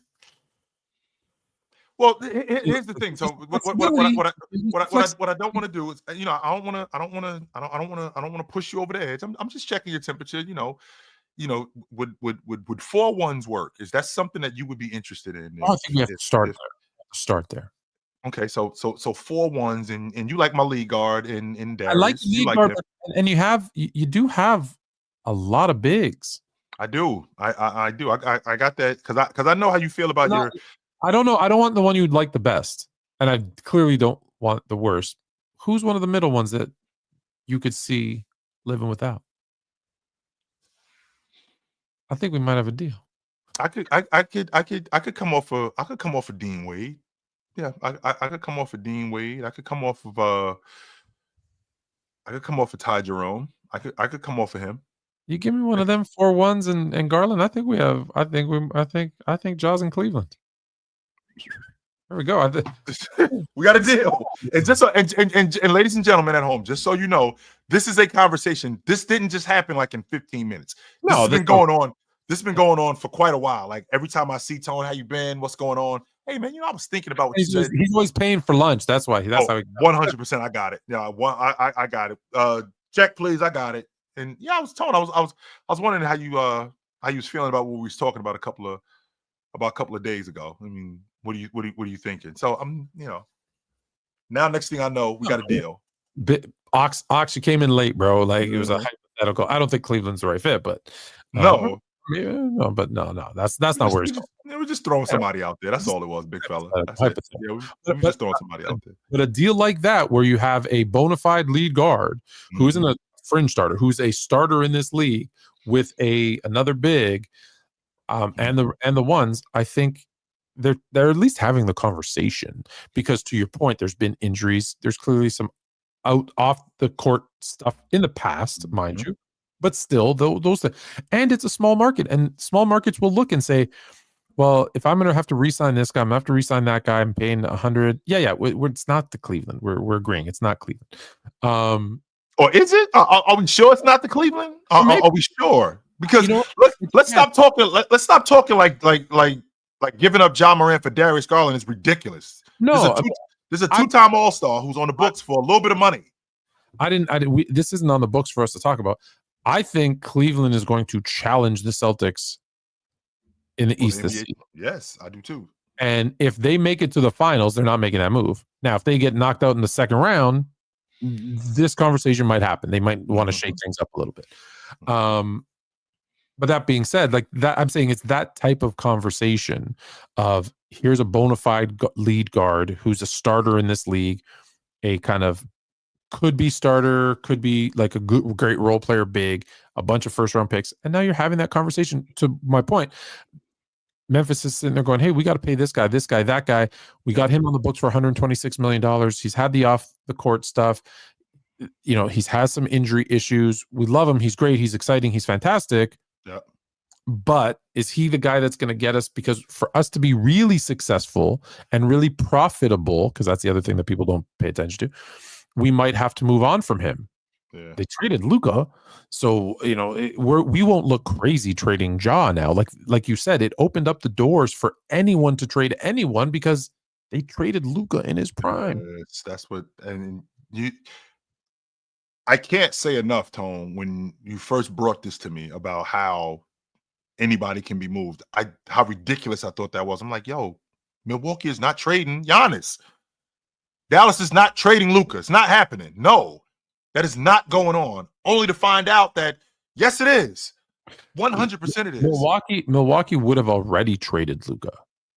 Milwaukee would have already traded Giannis if he wasn't so open about, I'm here, I'm loyal, I'm signing my extension, I'm staying. Yes. If he said nothing and left them to wonder, he would have been traded, because the last thing they want to do now, every GM that you talk to will tell you the same thing. Yep. I will not be that guy who lets my best player walk for nothing. I can't, because then I lose my job. Yeah. So I think this offseason, much like this trade deadline, is going to be busier than we've seen in a long time. Since you're on that subject, Tone, you talked about it being busier. Can you give me some guys, in your estimation, that you think would be moved this summer? Because remember, Luka kicked open the door. Luka kicked open the door for any and everybody to be on the table. I mean, to give you an idea, Tom, I don't think LaMelo Ball's in Charlotte after this summer. I think he's gone. No, I think LaMelo's gone. I think Zion finally gets moved. I don't know how big of a name. I think Joel Embiid is gone. I think I go lower. I think you're going to see a Siakam gone. I think I already said Julius Randle. Right there. Wait. Go rewind, Tone. Go back. I was thinking that. I actually wanted to have that conversation, and I'm so glad you brought that up because I feel like Indiana. I feel like they're on to something in Indiana. They ended up signing Siakam to the max, right? They ended up signing Siakam to the max, which is so dope. But they're a team right now. They're a top 5 seed in the East, and they're trying to make some noise. And to be honest with you, I don't know how far away they are. I don't think that they're relatively close to winning it. But last year with them in the East Finals, I'm thinking to myself, am I going to have to talk about the Indiana Pacers winning the NBA championship? They're much healthier this year. With them being healthier, Siakam has been playing great. He's an all-star. They're playing faster. The defense has been better. What's the incentive? Because when we talked about Ja, my first thought was, does Siakam get moved? Do they just scrap the plan in Indiana? And then when you brought that up, I'm thinking, nah, Tone, they wouldn't do that. They couldn't do that. I keep hearing his name, so I can't. That's what I'm saying. He could look. It's the right deal has to come along, but I think he's on the move. I think Kevin Durant. I think 100% he's out of Phoenix. 100%. Yeah, I to your point, if a deal is to be made, one of Bam or Tyler Hero is going to be out of Miami, which means someone as big is going to go there. So yeah, I think you're going to see. I don't know if Julius Randle's off the books, right? Well, he's got a player option this summer. He's got a player option. If he doesn't take his option, he's out. Even if he takes his option, I think it hasn't worked. So I think you're going to see a lot of movement. I would say. Yeah, I would really, really be surprised if Joel Embiid is a Sixer next year. And you, Tone, I want you to put your GM hat on for a second because you being the businessman that you are, this Celtic team, these contracts start to kick in. They don't win the NBA championship this year. Don't forget, they got Jaylen Brown on the books for $300 million. Jason Tatum just re-upped. Drew Holiday, KP, they just re-upped. Derek White. They just re-upped Pritchard. Everybody's on the books, Tone. Everybody. And nobody is coming off the books. And I think that next year they go into that second apron. And you've already made it clear to me that being in that second apron is almost hell. Because your flexibility with the second apron is almost nothing. Yeah, you can't sign anybody. You can't trade more than one player at a time. You don't have the 10% kind of whatever. So on the books, they're on the books for $196 million this year. They lose Al Horford, no big deal. Luke Cornett, Torrey Craig, J.D. Davison, Drew Peterson, and Anton Watson all come off the books. So 1, 2, 6 guys come off the books, and they go from 196 to 223. Yikes! So the good news is. Or bad news is, okay, they're going to have to find a big somewhere because Al Horford and Luke Cornett do take up some minutes there. Torrey Craig is an interesting one. I like Torrey Craig. The rest of the guys are just fillers anyways. They're minimum guys. The year after, oh boy, they're going to have to re-up if they want Kristaps. So that's going to be a big one. And then Xavier Tillman. So they'll be at $200 million before paying Kristaps. So he's already making 30. So let's assume he doesn't ask for more money and keeps another 30. So they're going to be at 230 again. Yep. So they're heading into the 250 range. So there's going to be some luxury. Where it's really dangerous is actually the year after that. Because that's showing year 3. So 3 years from now, not next season or the season. So in the third season is what we're talking about. Yeah, not next season. Yes, because that season, that's when the $60 million hits for Jalen. Oh boy. Yeah, so that one's gonna be, they're at $120 million with 2 guys. Just 2 of them. Just And the salary cap is probably something like 165 or 170. Now, the good news is the bigger money would have kicked in for the TV deal, so the salary cap will go up. But they're gonna get it. What they're gonna end up getting into is you better win your chips now, right? Like Golden State. Remember, I told you Golden State's gonna get to that point, and at that point, what happened? Well, the GM bounced, and then a bunch of players bounced, and no, look, they were still able to win one more, bringing in Wiggins. But I'm laughing. I'm laughing because Tone told me that it was the Titanic. Those was his exact words. Yeah. That's what he said Bob Myers was. Bob Myers was a passenger on the Titanic. Keep going, Tone. so in that year that I'm talking about, so the 27-28, 61 for Brown, 62.7 for Tatum, 37.2 for Drew. I think it's a player option, but he's taking 37.2. Yes, you're going to have whatever Kristaps is making, call it 40. So you're at 160. You're at 200 with 4 guys. We're already at 200. You're at 200 with 4 guys. Yikes. Right. On the books for that season. Okay, there's only 1, 2, 3, 4, 5, 6, 7 that would be under contract. They're at 213 million. No, that's not sustainable, Tom. It's not long-term sustainable. It is Boston. I get it. But they better win 2 more out of the next 3 because they're going to be in trouble. Yes. And you don't be surprised. Don't be surprised if you see, Brown or Tatum. I think Brown would be the obvious one. Moved. When you brought up just recently, because I wasn't even thinking 3 years down the road. I was thinking just within the next calendar year, because Porzingis comes off the books after next year. Yeah, that's what I'm saying. That's the one that's going to make. And like you just mentioned, Tone, I'm not a huge fan of letting guys walk out the front door. There is the idea of addition by subtraction. Danny Ainge did it with Kyrie Irving, where he let him walk out the front door, even though I didn't agree with it, because I can't let Kyrie Irving walk out the front door. I got to get something for him. I can't. But with that being said, I feel like Kristaps could be a cap casualty. I do. I feel like Kristaps could be a cap casualty where they end up moving off of him to save some money. Now, here's the one good thing. Because these teams, if they're smart, if you can't trade them and you keep their bird rights, right? Teams have made good financial decisions by letting them walk and doing a sign and trade. Yep. If you think about it, it actually was stupid of Miami. But when Miami traded for LeBron James, because everyone thinks he signed as a free agent because of the decision, but he technically didn't. I don't even know why I say technically. He did it. Forget it. He was traded.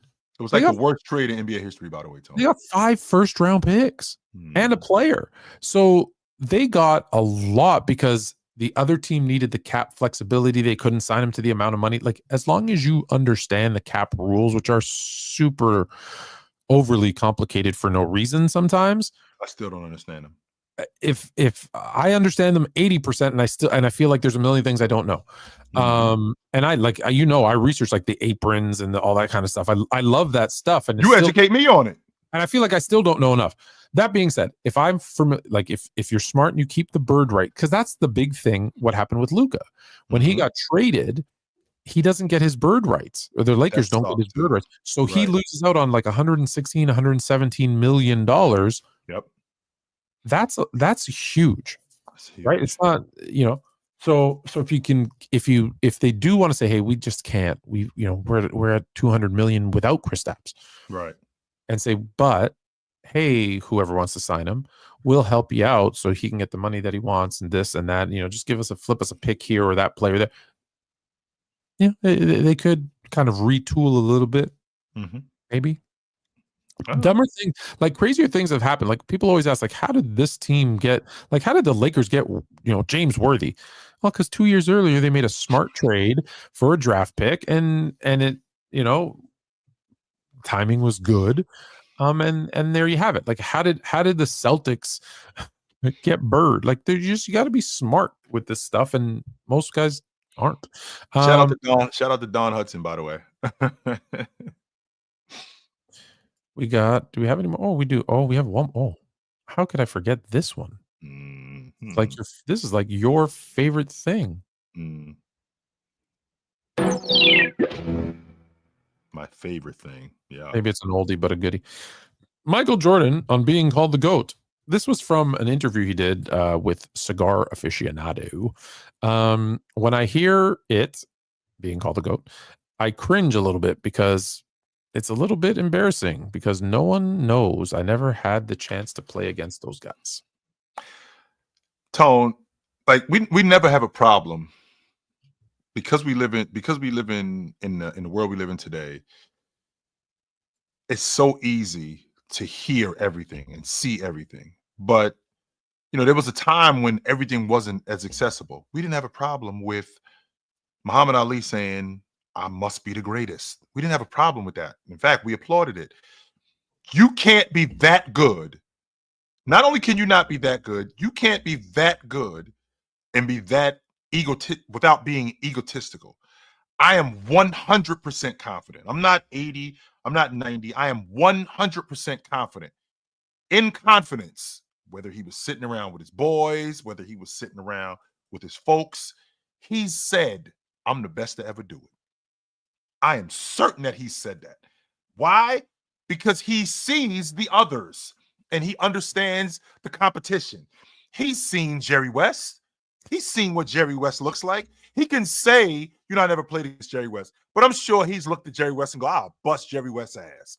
I'm sure he's seen that. But I think there's a difference between, like, I think I'm better than you. I think, one-on-one, I would beat you, and saying you're the greatest, because even Muhammad Ali, that was part of his bravado while he was fighting.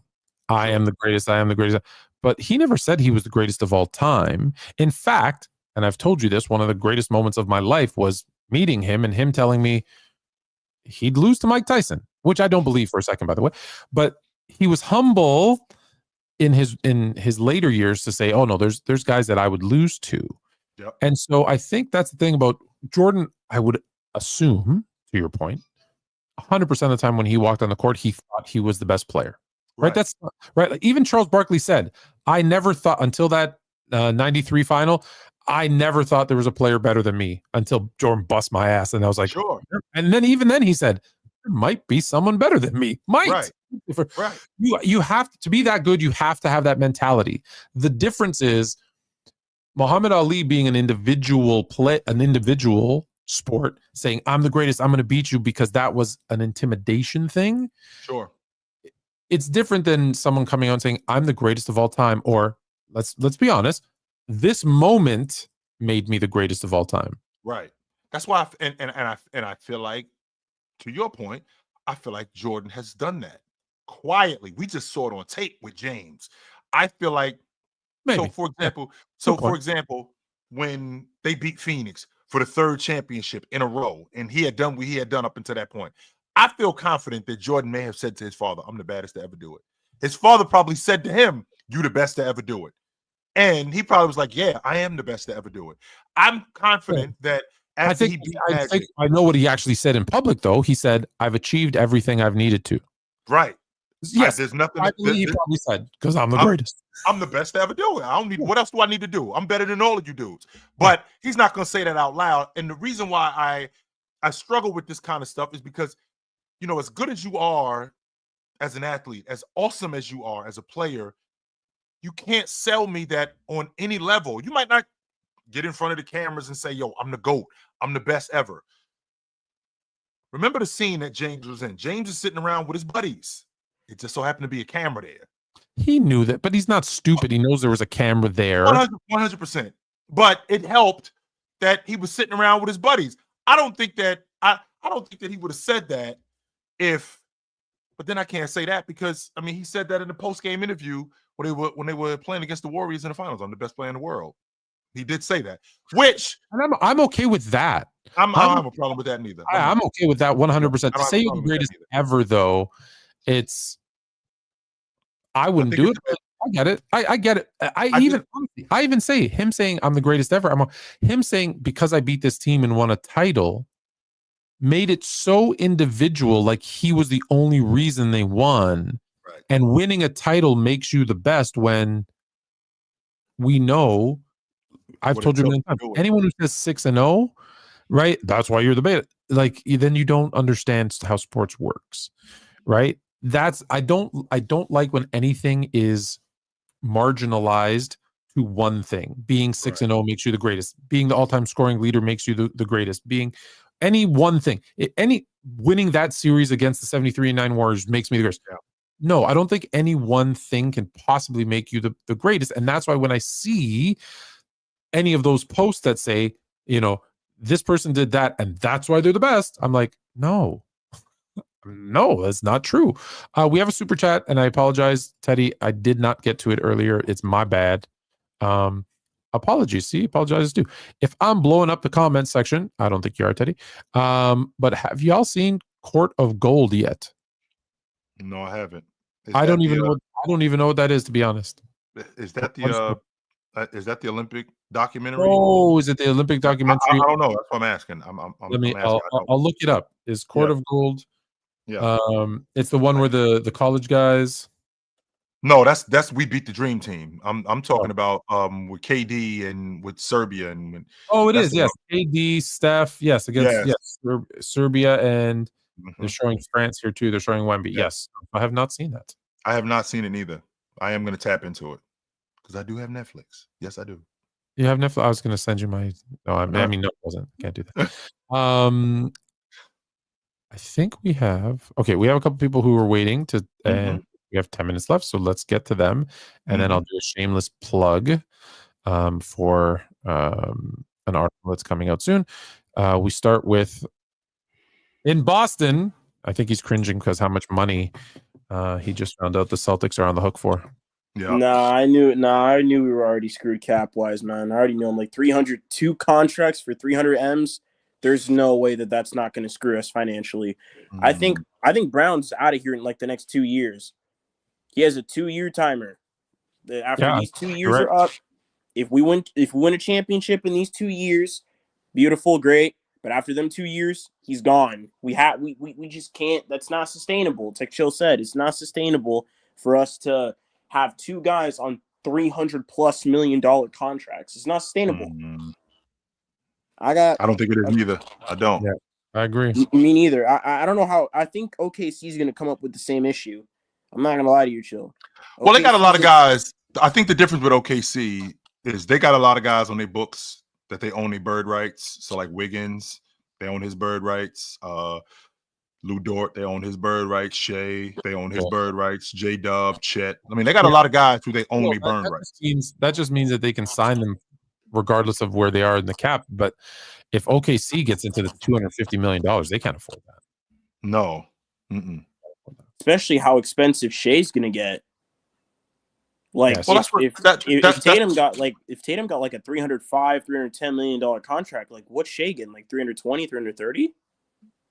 But I think that's Tatum got 360. We're talking about by the time Tatum got 360. Then we're looking in the 400 millions. Then, like, how are they going to afford that? Better get some good questions. Oh, the new TV deal is $76 billion. So $76 billion. What happened? Question about the All-Star game, guys. What exactly do you guys didn't like about the All-Star game this weekend? I missed that part. What didn't you guys like? I thought it was better. I won't argue that part. I did think that it was better. I don't like. I'm still not a fan of the format. Draymond brought up a really interesting point, and he was right. Like the rising stars. Like, what are you guys doing on Sunday night? No, you have no business here. On Sunday night is the All-Star game. The rising stars are not allowed in the All-Star game. Draymond brought up a really interesting point about working my or working my ass off to get on Sunday night. And Dalton Connect and Castle, who I'm a big fan of Castle, but Dalton Connect and all of those young guys, you haven't earned the right to play on Sunday night yet. You have not. Yes, they did. They won their way in. No, Tone, you're not there yet. No, you're not there yet. Sunday night is the sour apples. No, sour grapes. Sunday night, and Draymond is right. Sunday night is the All-Star game. Sunday night is not the game for rooks who just got here. No, do you think it depends on the rookie? Do you think it depends on the rookie? No, it doesn't. Yeah. Mm-mm. So Really? For, So no, this if a No, rookie I is an don't. all-star, If a rookie hypothetically, is an all-star, okay, sure. If a rookie that's is what I'm an talking about. Like all-star, if the rookie is like yes. an all-star caliber player, like you're Wemby, saying for Okay, all-star, if he's an it's all-star for caliber player, those two it's things are not not the for it's same just thing. not for rising stars. No, Yep, mm-mm, you be and he's there. right. Mm-mm, right? So and he's right. rising stars, so no rising stars, chill. So like if we No. went back to when James was a rookie, you wouldn't be okay with James playing on Sunday? Nope, I would not be. Mm-mm. Whoa. No, he wasn't even. He shouldn't have even been rookie of the year. No, I would not be. Really? Absolutely You not. don't think so? James didn't earn the right to be on that Correct. floor on Sunday night yet. He didn't. I agree. No, he didn't. Rook season, chill. No, he didn't. He did not earn. Neither he did not Wemby earn the last right. season either. Nope, not yet. If you Okay. went all-star, then I could get with it, but no, not yet. Okay. Now Well, that's why we have the Rising Stars game. We have the Rising Stars game to show, all right, this is the future. What this is going to look like. They're not there yet. They're not there you yet. ain't there yet. No. I got a cool this last question for you, Fluent. I asked Chill this hypothetical. I got to get your answer on this. Sure. So I got these 3 teams, right? I'm going to add 3 all-time greats to them, okay? And these are like the 3 worst teams in the league. So I'm going to take Charlotte. I'm going to add Michael Jordan to Charlotte. I'm going to add Magic to Charlotte. And I'm going to add Jabbar to Charlotte. Now I'm going to go to the Pelicans. I'm going to add Nash to the Pelicans, the Diesel to the Pelicans, and last but not least, T-Mac to the Pelicans. Okay? Okay. And now we're going to add, what's the other team that I was thinking about? It's a terrible team. Wizards, right? It was the Wizards. I'm going to add Prime James, Prime KD, and Prime, what was the big man I had added? You told me Olajuwon. It was Olajuwon? Yep, it was Olajuwon. Great. And it was Prime Olajuwon. What team do you have going to the postseason? What team you got winning the NBA championship? Well, you got Magic and Jabbar on the team, and I'm a Laker dude. So and then you throw in MJ too. So Charlotte's take Jordan with him too, Tone. By the way, while you got Jabbar and Magic, here, take Jordan too. You give me the greatest point guard of all time, the greatest center of all time, and the greatest shooting guard of all time. I've got at three positions, the greatest player at that position of all time. One's a passer, one's a finishing big man, the other's a scorer, and one's good defensively. I'm going Charlotte winning. I'm going to take, although it's close with the Wizards, because James, KD, and Olajuwon is wow. You've got your guy. They got their point guard. They have their point guard, LeBron, scorer, and they have one of the greatest two-way players, if not the greatest two-way player of all time in Olajuwon. So they are going all to probably meet them in the finals. Oh no, they're both in the East. I guess they're meeting in the Eastern Conference Finals. And then the Pelicans. Are they getting to the finals? No, they're going to lose in the first round because they have T-Mac. Really? Yeah. He's only played 7 games. The most he's ever played in any playoff series is 7. That's it. You don't think Diesel gets him to the finals? The curse of Tracy McGrady. We got to go, Jay. Good to talk to you, brother. Have a good one, guys. We got 3 people waiting. We got to go. Thanks, Jay. Tim Hobbs. What's up, brother? Only one thing, Tim. Fluent Chill, what's good? What's up, brother? I got a question for you, Fluent. I got a question for you, Chill. So, Fluent, Alex Rodriguez and Mark Lord, they won the operation. So, what do you think about that? And Chill, my question for you is, how do you feel about Anthony Edwards saying that he doesn't want to be the face of the NBA? I don't have a problem with it. And the reason why I don't have a problem with it is because, that's a lot. Anthony Edwards knows who he is. He knows exactly who he is. And it's a lot to be in the face of the league. Don't forget, what he got? Like 4 kids by 4 different chicks? Anthony Edwards wild as hell out here. Yeah, he is. And when you turn on the NBA, this is what they're telling you the face of the league is. When you turn the league on and they show you him. A lot comes with that, and not a lot of guys are able to do that. So, I don't blame. I think he's a young guy who just wants to play and be awesome. That's it. Yeah. If it was just like strictly just basketball, then I'm sure he wouldn't have no issue with it, but I think he understands like the politics of it. You know what I'm saying? Like he wants to just live his life. He don't want the spotlight on his life. You know what I'm saying? So let me do me, man. Let me do me. That's why I'm on record saying this, Tone. I think Jordan would have had a difficult time in today's game, just off the strength of what social media is. He would have had a real tough time. Really, I feel like it could have gone either way because I feel like he could have taken everything negative personal. Yeah, I mean, with Ant though, he would have. He would have Tone, right? I think he would have on the basketball court, but the other stuff, other stuff, he would have had a problem with. It would really. Well, but listen, he's 60, whatever, but and happy birthday to Mike. It was his birthday yesterday. He's 62, 63, whatever he is. 62. He's not on social media. So he might have been, because there's few guys who aren't on social at all. So he could have been maybe one of those guys that wasn't. To your question for me, Rodriguez and Lore becoming majority owners of the Timberwolves, either one of two things is going to happen. They're going to bring some stability and keep these guys there, and this franchise goes where they, in a direction where they start winning consistently, or I don't know how much money Mark Lore has, but I know Alex Rodriguez is a former player, so he's not a super billionaire. Or do they go on the cheap? And then you're going to see guys like Ant, and you already said Gobert's gone. We've already agreed Randall's gone. I don't know about Rudy leaving because he just signed a 3-year extension.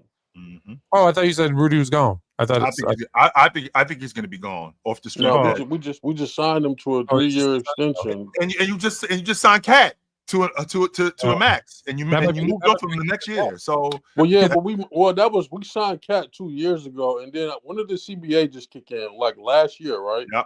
And Cat contract kicked in last year. So same. Yeah, that's the only reason why we had to do. Well, we didn't have to get rid of Cat. We didn't have to get rid of him.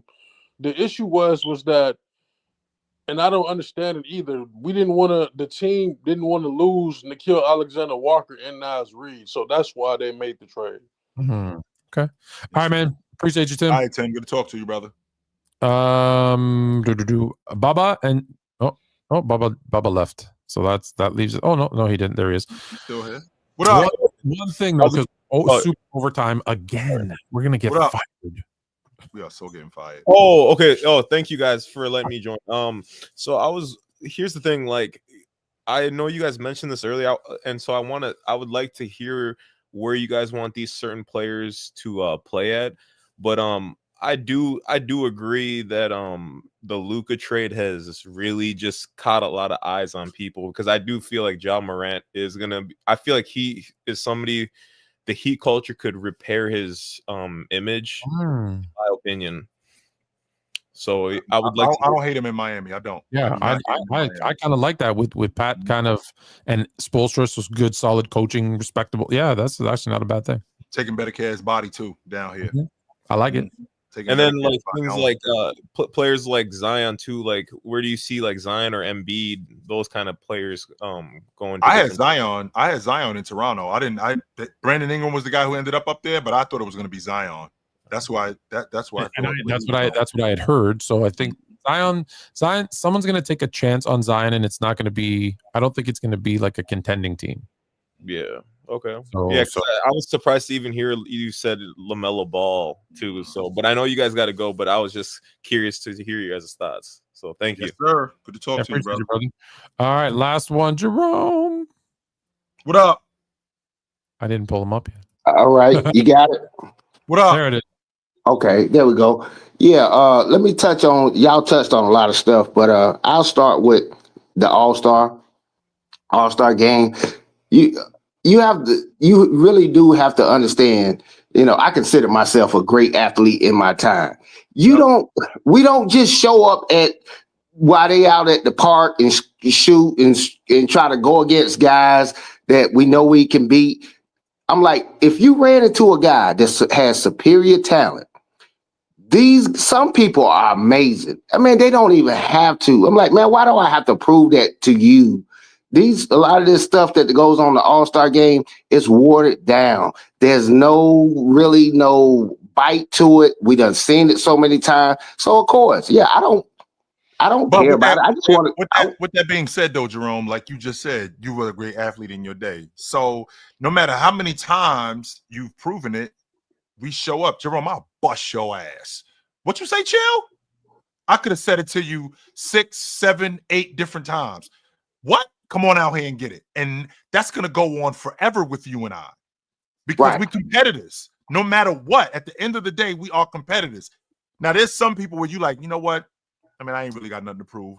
But if that's the case, then what am I doing here then? Why am I here if I'm doing that? But I agree, but I tend to agree with you, Jay, because when you're that good, so I'll give you an example. My team and I, I'm going way back to high school.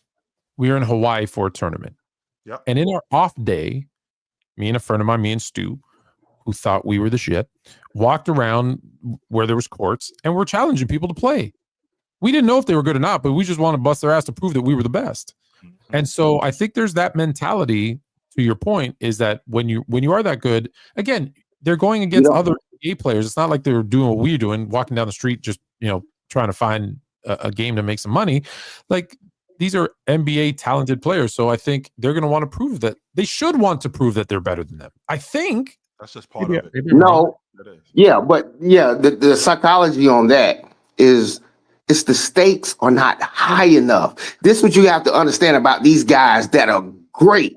The stakes has to be high. They'll get out their bed for that. But for the All-Star game, you got to admit, bro, it's been so watered down. They're not going to check. Who cares if you scored 30 or 50? So, yeah, it's kind of pointless. So that stuff is gone. That ship has been sailed. Nobody really wants to watch it. Yeah, so you understand why I'm coming about the athletes. They don't really want, they could care less about, because it means nothing. If you make that the pinnacle, now you would see a lot of guys come out, the woodworks, to prove it. Man, nobody don't care nothing about you won the church league or you challenging me. Or that's like a rapper they ain't got signed yet. Guess what they do when they at the club? They start rapping in front of them, trying to show them up. They not gonna rap for what? That's how all stars feel about it. Why? Nothing to gain. Okay, bro, you win. There's no stakes. You're not wrong. Yeah. Oh, y'all touched on that Bobo. I'm gonna give you this quick take on my Bobo. Yep. You got to understand, it's more than basketball and talent. Bobo is talented, very, but I know he's young, and you don't know what kind of cancer he is to that locker room and other people. Some people can't get along with other people. He's from another country, and I see. And they're going to call him lazy. In practice, he might not want to hustle on the drills, not paying attention and stuff like that. I can see that happening. And that's why he's not a coach. I've been around a lot of coaches. They don't care how talented you are. You want to fight the coach on that hill.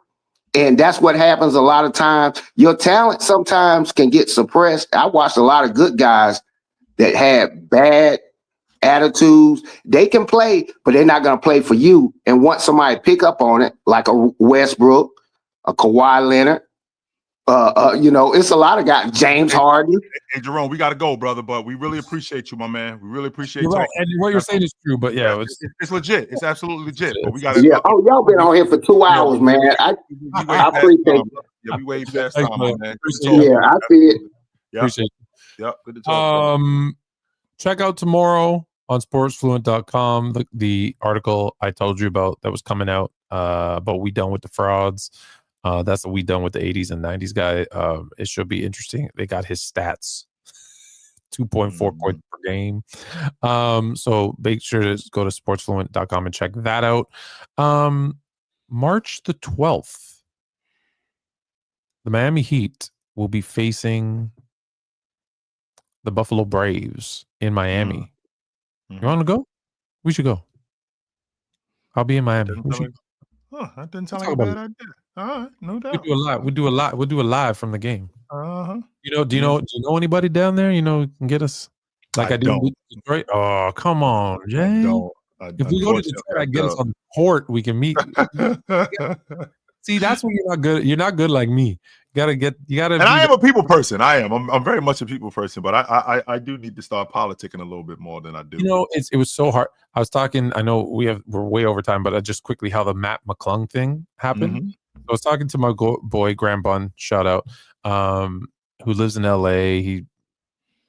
He was out at the gym throwing lobs to McClung because they boys. I had no idea.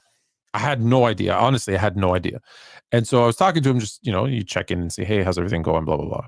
Mm-hmm. And so I said, yeah, I need to get Mac on Fluent Chill because, he's the one guy who actually did three-peat. I was making fun of Patrick Mahomes. I said, who did three-peat this season? I go, we got to get him on the show. He goes, oh, you want me to text him for you? I'm like, huh? What? I'm like, no, because you know me. I'm like, no, I don't want you. No, you don't. He goes, no, it's cool. We're cool like that. I could do that. And I'm like, he goes, it's probably going to be busy this week right after All-Star game, but after that it should open up. And I'm like, well, hell yeah, hell yeah, I do. But we got time for you. Yes, we do, brother. But I don't have that in my brain to see that he was hanging out with him and click and be like, oh, you know him? Can you know what I mean? Like I don't think that way. It's like when I was at the Pistons game, I see someone I know. I don't tell them, hey, can you get me down there? They come over and they say, hey, do you and your kid want? Yeah, that actually just happened. They pointed and went, hey, come here. And they brought me and Fluent Jr. and my nephew onto the court. I was, at the Globetrotters. We have my friend Cheese. He's like, hey, I'm going to be in your neck of the woods. He messaged me on Monday or Tuesday. And he's like, hey, we're going to be there on Saturday. Do you and the fam want to come down? I'm like, oh my. Yes, we do. No, I said, my son is doing this thing with his friend and there's 6 of us. And he goes, let's go. I'll get you 6 tickets. I'm like, no. And he's like, no, it's cool. Let's go. I go, how much do I owe you? He goes, no, we got you. And I'm like, come through.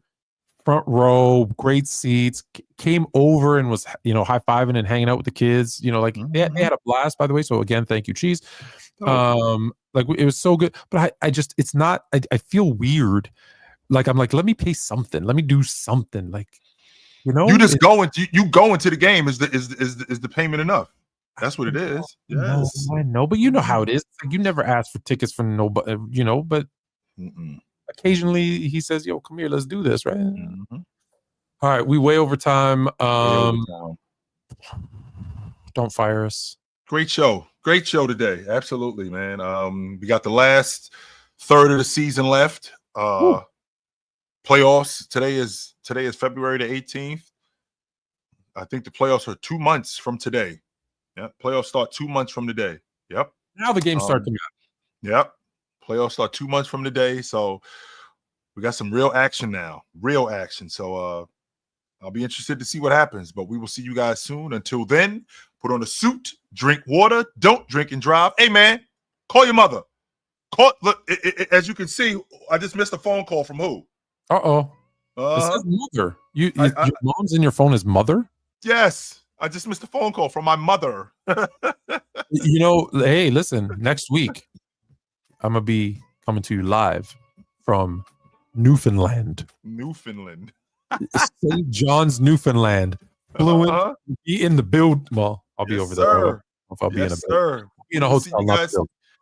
We will see you guys soon. Thanks for tuning in. We will see you guys soon. Until then, take it light. Take it. Absolutely, man. Newfoundland. Oh, Canada. Put on a suit, drink water, don't drink and drive. Hey, man, call your mother. It means nothing. It means nothing. No, they lying to you. It's about the money. Now you're more fluent.